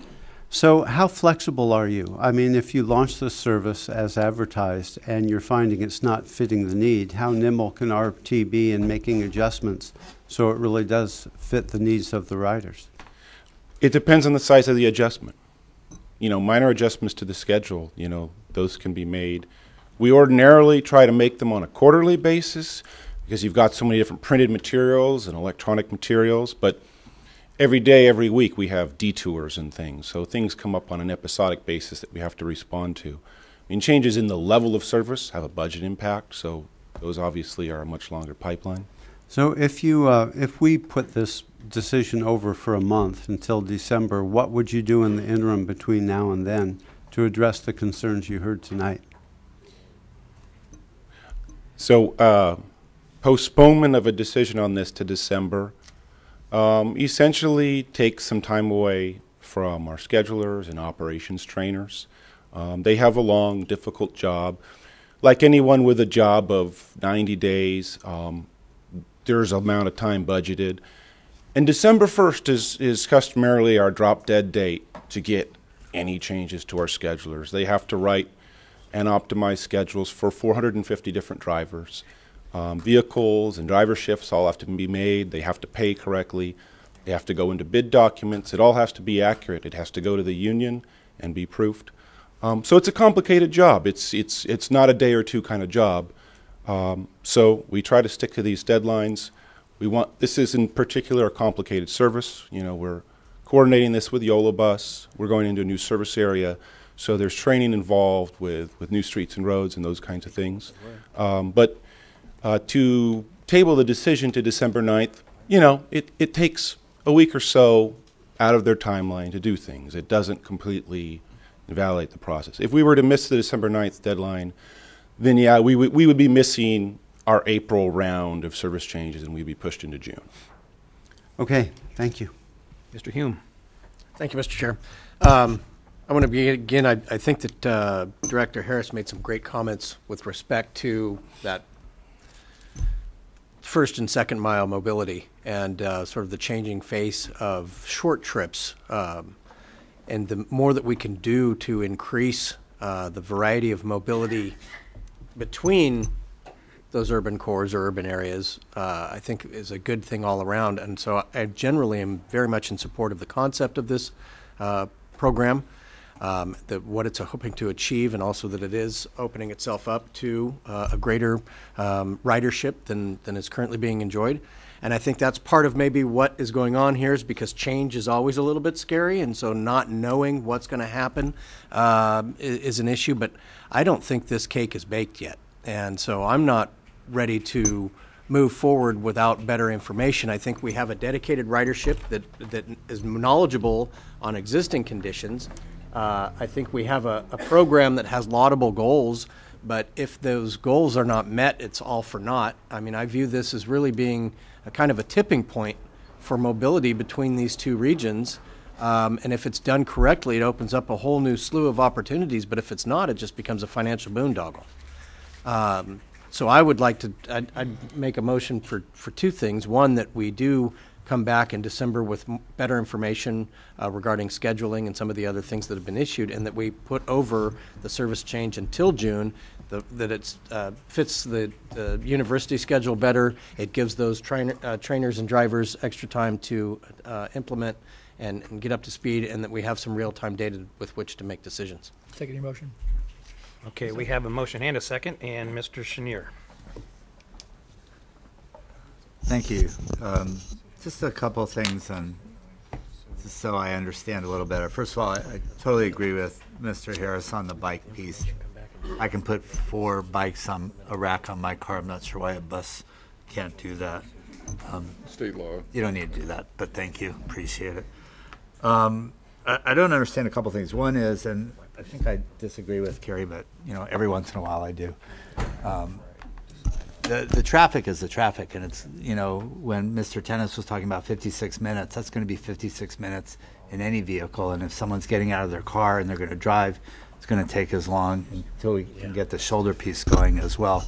So I don't see that as an issue. I think you all have to work on what a printed schedule looks like. I appreciate that you're giving kind of time in the middle there to catch up. You should be conservative. I also, I don't quite, maybe you can answer this, Mr. Faculty Member, why can't you work on the shuttle? If you're standing, it has half. Okay, so no, I know it has 33 seats versus 54. We've got one every 20 minutes on the headways when you're busy. But so it's standing versus if you're sitting, you can do it as well. So the work piece is based on how many people are on the bus, not the configuration of the seat or something like that. Okay. Well, I don't know what the seats are like. I don't know. I'm just wondering why you can't work on. I mean, I'm sorry. Thanks.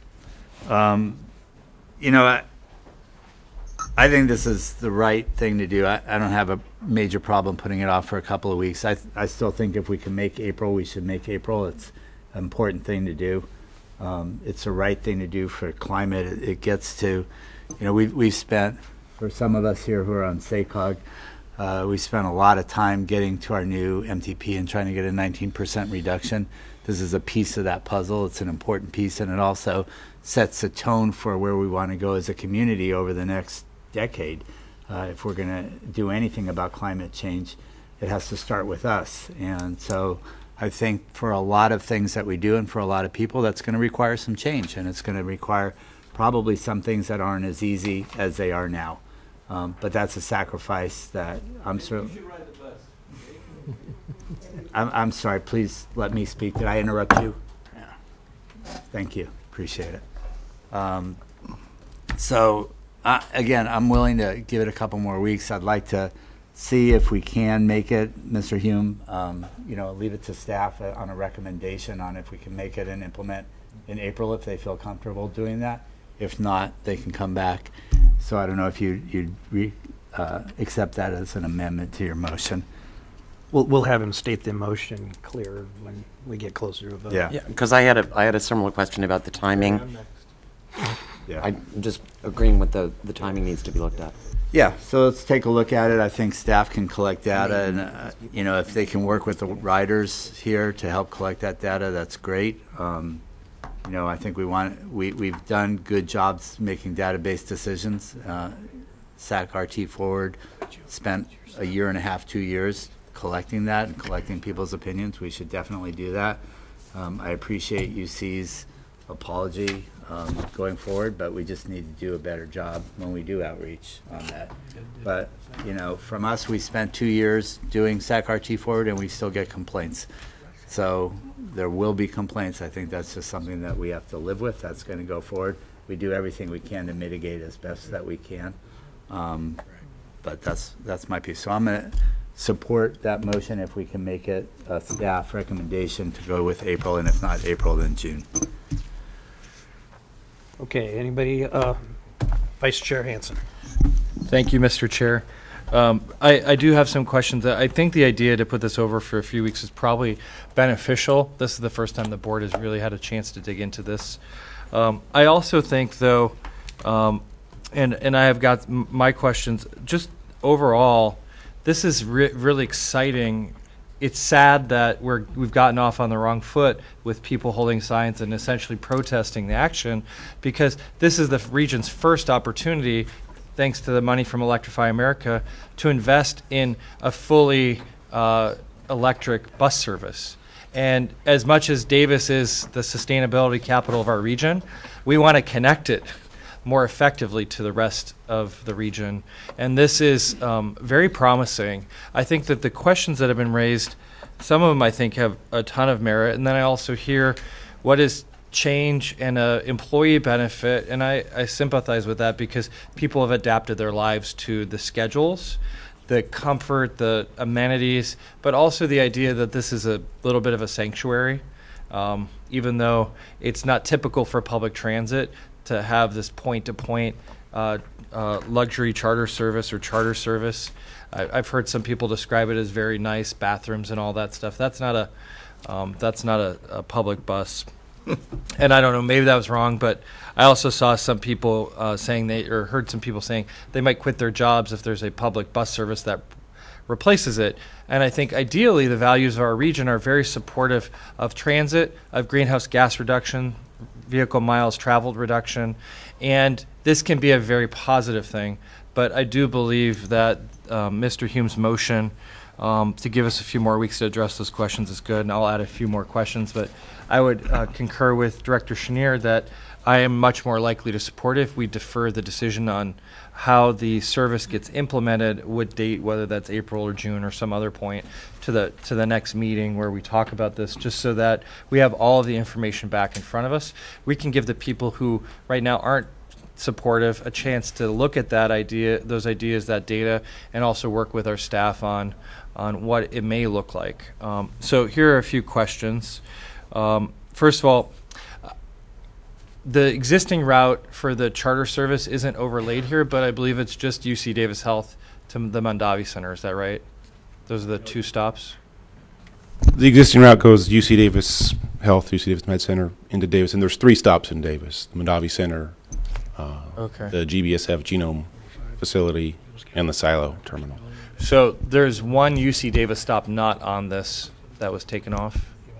Correct. The Silo stop is not proposed for the Causeway. So one of the things, as you come back, I'd just like to see that overlaid here, because one of the things I'm also wondering about the stop at T and 34th. I used to live near there, and I don't quite understand why we have a stop at T and 34th, because that's right where the highway gets off. Is that because there's a light rail stop there? Is that because there's a park and ride there? I can't think of why we need to stop at T and 34th. Why we need one? Yeah, why is that a stop? The bus goes right by there on the way to the medical center. And is there a destination there? Yeah, I know at least some users use it to go to the UC Davis offices right over here on Alhambra. Which it's a bit of a walk from there. Some people ride their bicycles there, some people walk.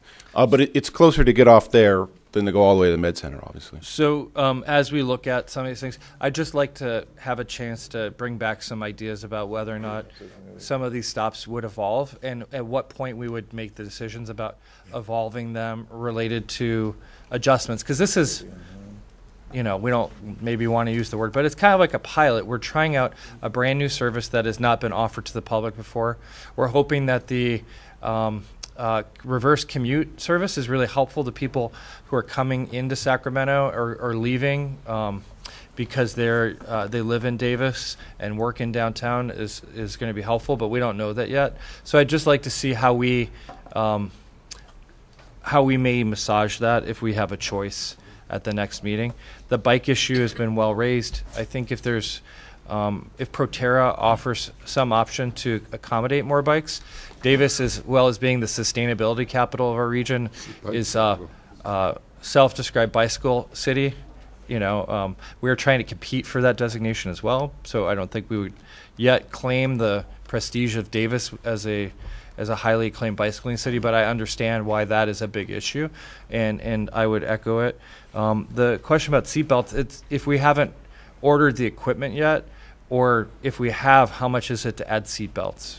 I think that should be a fairly straightforward question. I understand the state may have required seatbelts on buses delivered after the beginning of the year. So this is something we should be thinking about, particularly for the highway service. For the bus on shoulder legislation, maybe our government affairs team and lobbyists can tell us if that is a normal bill, it wouldn't take effect for another year, basically January 1st of 2021. So if we're going to start service in April, we wouldn't be able to run it on the highway for potentially quite a few months. So whether or not we should, with the mayor's help, I heard Julia and many of us here, maybe if we could get a 2/3 vote and make that an urgency bill to have it take effect immediately upon signing, that would allow some of those questions about timing and getting out of the congestion, which is legendary on the causeway, more compelling to the riders as we try to make a value proposition there. The GHG and VMT reductions, I think we have heard that it's hard to quantify, but I think it's important that we try to set some metrics for performance. Like, how will we know whether this service is effective? There may be a ridership number, but I also think we want to measure it, not just, and no offense to the UC Davis people, but the riders in addition to the current riders that may use it, so we can tell whether it's truly something the public wants and needs. I don't believe Davis is another country. I don't think the causeway is a moat or some kind of impenetrable body of water, but we do need service like this to draw us closer. There are so many people, and I'm glad somebody made the comment, that feel priced out of Davis. I saw a report recently that rental housing availability when school is in session is less than 1%. Less than 1% vacancy. So we know we have a lot of students living in Sacramento. We know we have a lot of employees living here. The cost of homes in Davis, even though our home prices have gone up, Davis houses are very expensive. And so if this can be a relief valve to some of those economic pressures, I think that would be really helpful to support, but I don't think we've truly yet figured out how to capture that data point.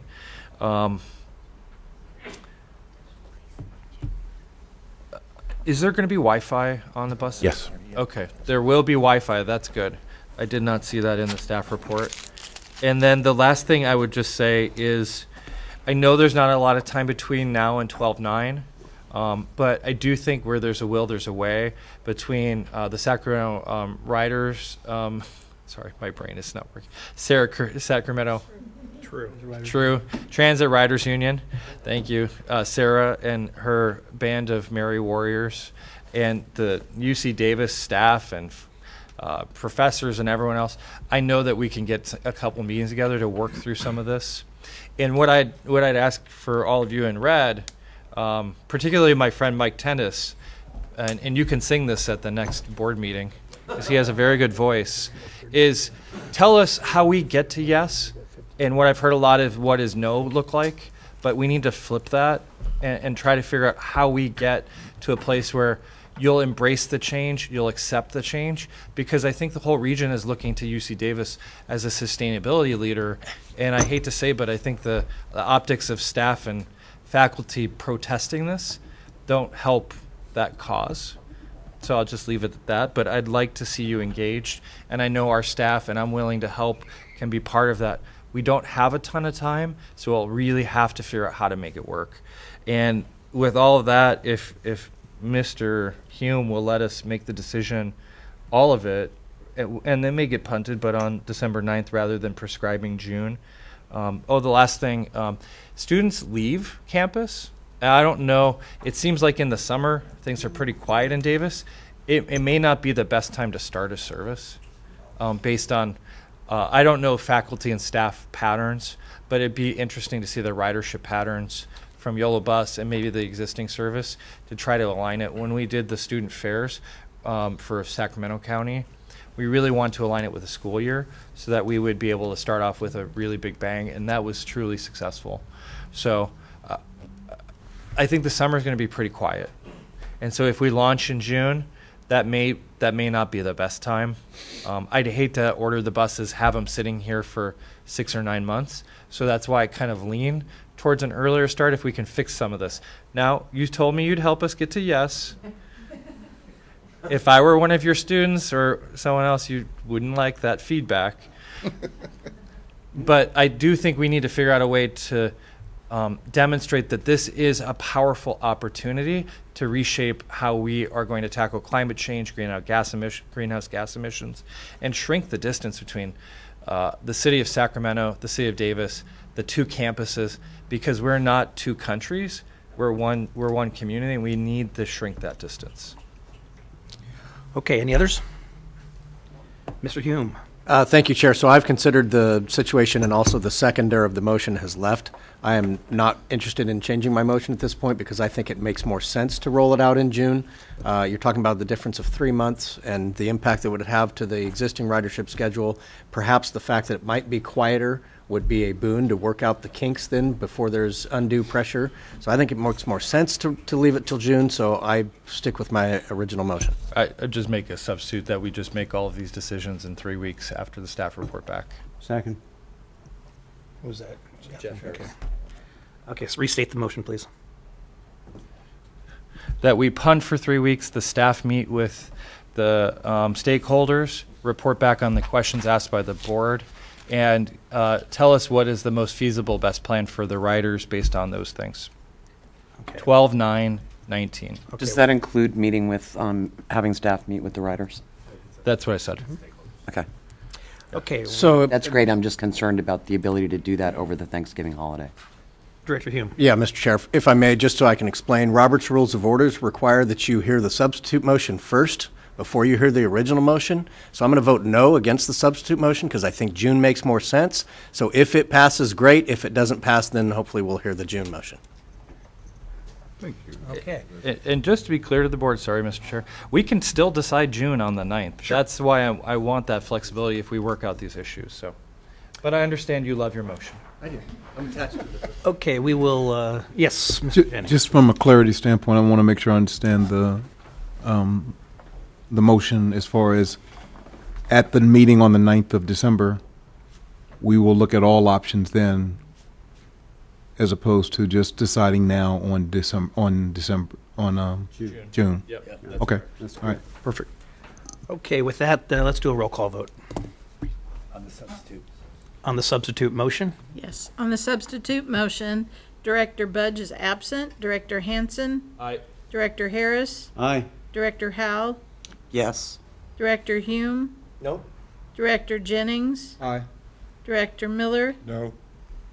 Director Natoli is marked as being absent. Director Chenier? Aye. Director Cerna is marked as being absent. And Chair Kennedy. The chair will cast all 37 votes from the county of Sacramento as aye. Thank you. I know. And so on the substitute motion, the item passes. Okay. Thank you very much. Thank you, everybody, for being here, and we're not done, so. See you in 3 weeks. Next item, please. Next item is public addresses the board on matters not on the agenda. And for those that are leaving this board meeting, could you please exit quietly and take your conversations outside because your voices travel back into this room if you're in the lobby or the hallway. Did Arthur leave? Okay. All right. Mike Barnbaum. Yes, I have something I'd like to read into the record and then make a couple of announcements. This is from Supervisor and Board Member Honorable Phil Cerna. Thanks for checking up on me. Unfortunately, I will be unable to participate in Monday's regularly scheduled RT board meeting. If you would please report that I'm home and recovering and certainly would be there with everyone if my condition warranted. I appreciate you, Mike. You're a good man. Signed, Phil Cerna on Facebook. So Phil extends his gratitude to everything happening tonight, and I'll reach back out to him later this evening. So with that, the announcements I want to make are following the last item. Welcome to Causeway Week, a week filled of fun and competitive athletic competition on the hardwood and on the gridiron. On Wednesday, on the hardwood, the UC Davis Aggies, led by former Sacramento King Jim Less, and your Sacramento State Hornets, give a stingers up to Coach Brian Katz and Sacramento State, will be tipping off the Causeway Classic on Wednesday at 5:30 at Golden One Center. Again, please note the special time of 5:30. This gives people a lot of transit opportunities to get to and from the event. Via the new SAC-RT Forward Best Network, you can use Route 11, Route 30, Route 38, Route 51, Route 62, Route 86, Route 88, the Blue Line, the Gold Line, and the Green Line. So 10 different SAC-RT transit options, as well as any YOLO bus routes over the causeway like the 42B and the 42A. Then on Saturday, please note the special time and kickoff of 2 p.m. on the gridiron. And this year's event will be in Sacramento at Hornet Stadium. The UC Davis Aggies, led by Dan Hawkins, will be taking on your Sacramento State Hornets, led by first-year head coach, Cordova High grad, and former Folsom Bulldog coach, Troy Taylor. The Hornets are competing for a Big Sky title, and there are many transit options like Route 30, Route 82, Route 87, and the Gold Line to get you to Sac State. And don't also forget about Route 26, the closest to Hornet Stadium. Can you wrap up, Jeffrey? Thank you. Jeffrey, I'm looking at Jeffrey's name. Mike, can you wrap up? Thank you. And that is the information about Causeway Week, again, Wednesday at 5:30 and Saturday at 2 p.m. Thank you. Thank you. Jeffrey Tartagia, the real Jeffrey Tartagia. The authentic. Steve, you wanted a compliment for the board. This is where you guys succeed in listening. What you do not have still is you need some writers on there, because you hear writing input is essential, and a 2-year process might have been helped if you had some writers, ex officio, whatever, on the board that would offer some explanations to you. Now I'm putting on my, should we say, ambassador hat for the moment, and we'll say, at the STA board meeting, I stressed we need a transportation tax, but I do not believe sales tax is going to get the response you need. Now, the other thing I'll offer for the board members is 2 things for you to go look at. The CVC bus 311. If you remember years ago, I talked about another Siemens bus that was converted. This is a bus this is the light rail that's been converted over. You might want to see it, because now you'll, instead of 2 seats, you'll have now 2, 4, 6 seats and an open space area. No longer a barrier to accessibility. Also, SACOG has did a audio sign. You have one right across the street. It is functioning with an audio comment. You have one down at 30th Street. There is no audio comment. I do not know what selection and pilot programs, but it's time this board review its pilot projects and look and see what they have not answered and examined. Lastly, I will offer to you is this: I passed on to your transportation officer, as well as another experience that occurred at 13th Street today. Our should we say, children, youth, went between two trains, that little hip over the coupler unit through there. We fortunately had a yellow shirt person individual there that saw that, got on the train, and followed what we'll call best procedure. I spoke to Janet Librato before dealing with Arden Way when a yellow shirt did not do that procedure many years ago. So effective means I turned in a report.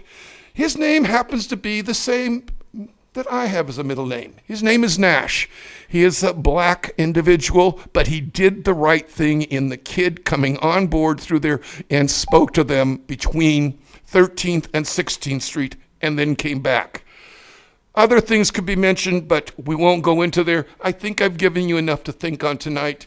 And board, think about what other things need to happen for the future. This comes out of James. Don't do what you usually did. Figure the other things. Lastly, I would really like to ask for Pass Hume to continue with the paratransit board because I think you need to delay that. Likewise, you're doing it so fast. Thank you, Jeffrey. Sarah Kerber.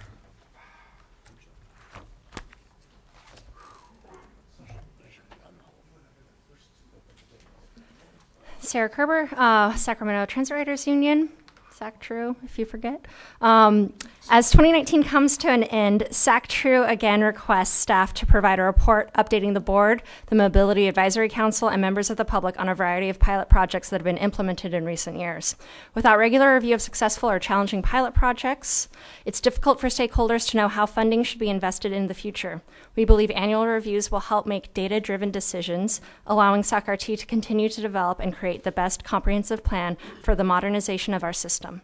We request an update on the following projects: the Watt I-80 elevator maintenance, repair, and replacement. That was funded in the budget process, but we haven't received any updates on that project.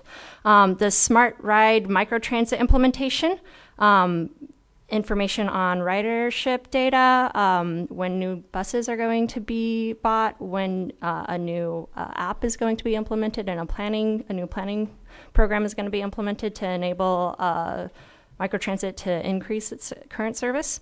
The adoption rate of Connect Card and Zip Pass as replacement for cash fares to ensure compliance with Title VI. We would like an update on that. We were told that that adoption rate would be so high that cash fares would decrease and everyone would just be using apps and the Connect Card. So we would like to see that data. Bus stops and infrastructure removal or improvements that have occurred in the last year. We would like an update on how the system is either being improved or changed. Progress on the implementation of real-time messaging, service announcements, audio and visual at light rail stations and bus stops, as Rosalie said earlier, making them meaningful, making them have up-to-date information, not just please stop smoking at this light rail station. That would be beneficial, I believe, to riders. Real-time tracking of buses and plans to share data with open source transit apps, bringing our transit system in line with what other transit agencies are doing across the country. Weekend customer service use, I know that was implemented as part of the SACRT Forward. We'd like information on the number of contacts in the last couple of months and the types of requests that have been received on weekend customer service. As this information is data that SACRT staff should already be collecting, we believe that preparing a report for the board and public should be possible by the final meeting in 2019. Thank you very much. Thank you, sir, and you will give those to staff, I take it? Okay. Dane Palmer. Good evening. Good evening. I came tonight to address the safety and security concerns on light rail. While I don't usually reveal this information at public meetings, if it cannot be ascertained already, being a transgender individual riding light rail, I've had many problems on Saturday and Sunday evenings. Not too long ago, about half the transit agent positions were cut, and there's nobody to deter criminal behavior on the light rail trains. You see one of the yellow jacket security guards every once in a blue moon, but I've ran into situations at light rail stations where they're not there. Somebody threw a bottle at my head one night. It happened a second time at College Green's light rail station. There also have been numerous times I've been accosted or grabbed on the train. It's just, to me, not to mention the fare evasion problems. if I didn't have a semi-monthly pass or a monthly pass in any given month, why would I buy fare after 6 p.m.? Because it's becoming public knowledge that there's no agent on the train to even check the fare. So then you can couple that with the fact, while it might have been a decent idea, all the young teenage riders now riding for free, well, some of them unfortunately are up to no good. And when they get together in groups, they get a pack mentality. Somebody like me becomes having to be even more aware of their surroundings than anybody else would.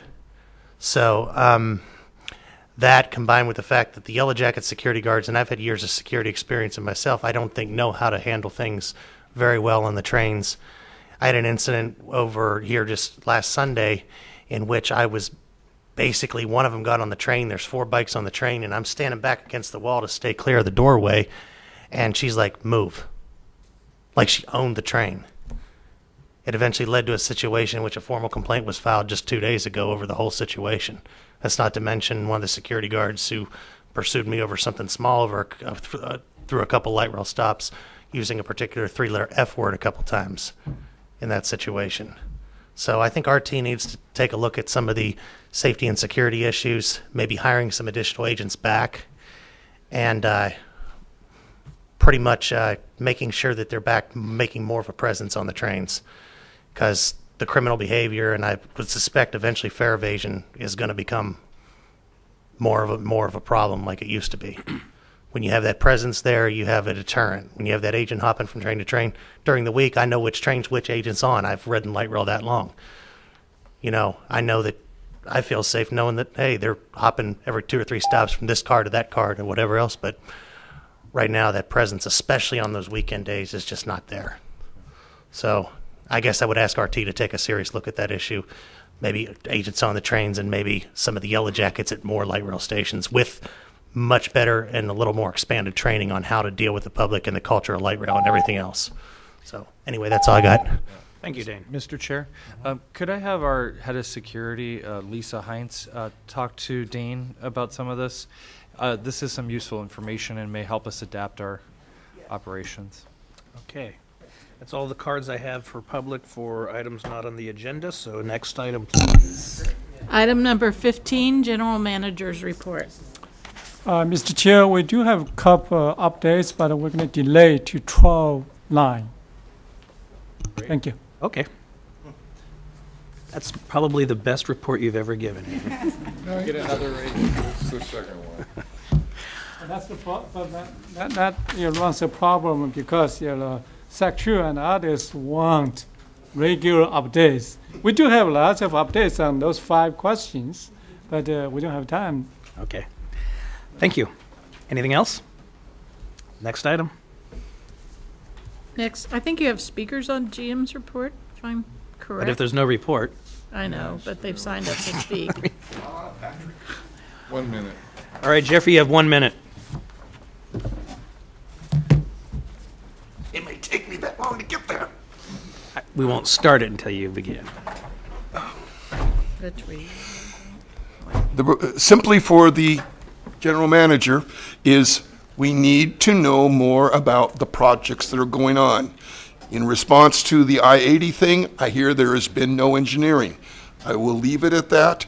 You, as the oversight, need to do more of those regards and checking, and ask the chairperson, Henry, for more reports out, like he suggested, and maybe it needs to be more written so that you have it, so when it gets this late, these things happen. That's less than a minute. Thank you.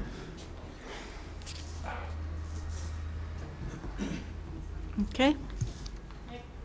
Excuse me. Next item is item number 16, the Paratransit Special Board Meeting on November 4th.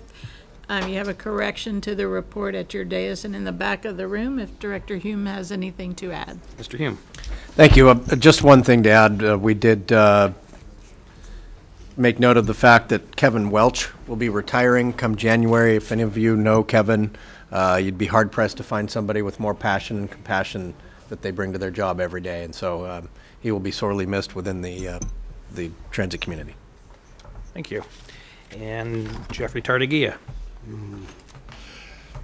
My public comment is simply the fact that this is the first time I've seen a written report submitted to the public about paratransit this year.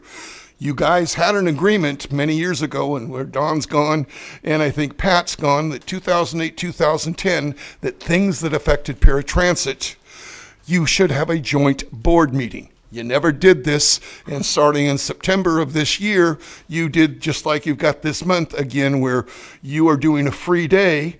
That costs paratransit for free rides. I presume RT is paying for that, but was there any consultation with paratransit about any of these activities and what was to be changed? Because it seemed like September 1st, the first day that was used, there was not an acknowledgement to it, and it created a heck of a lot of chaos and confusion. I also will ask if it's possible, if you continue the January 9th meeting of paratransit and next year, because Pat Hume is the history of paratransit, that perhaps ask him to stay with that until the dissolution of the resolution between RT and paratransit. I ask that for board consideration. Thank you. With that, any board comments? That is our last item, so we are adjourned.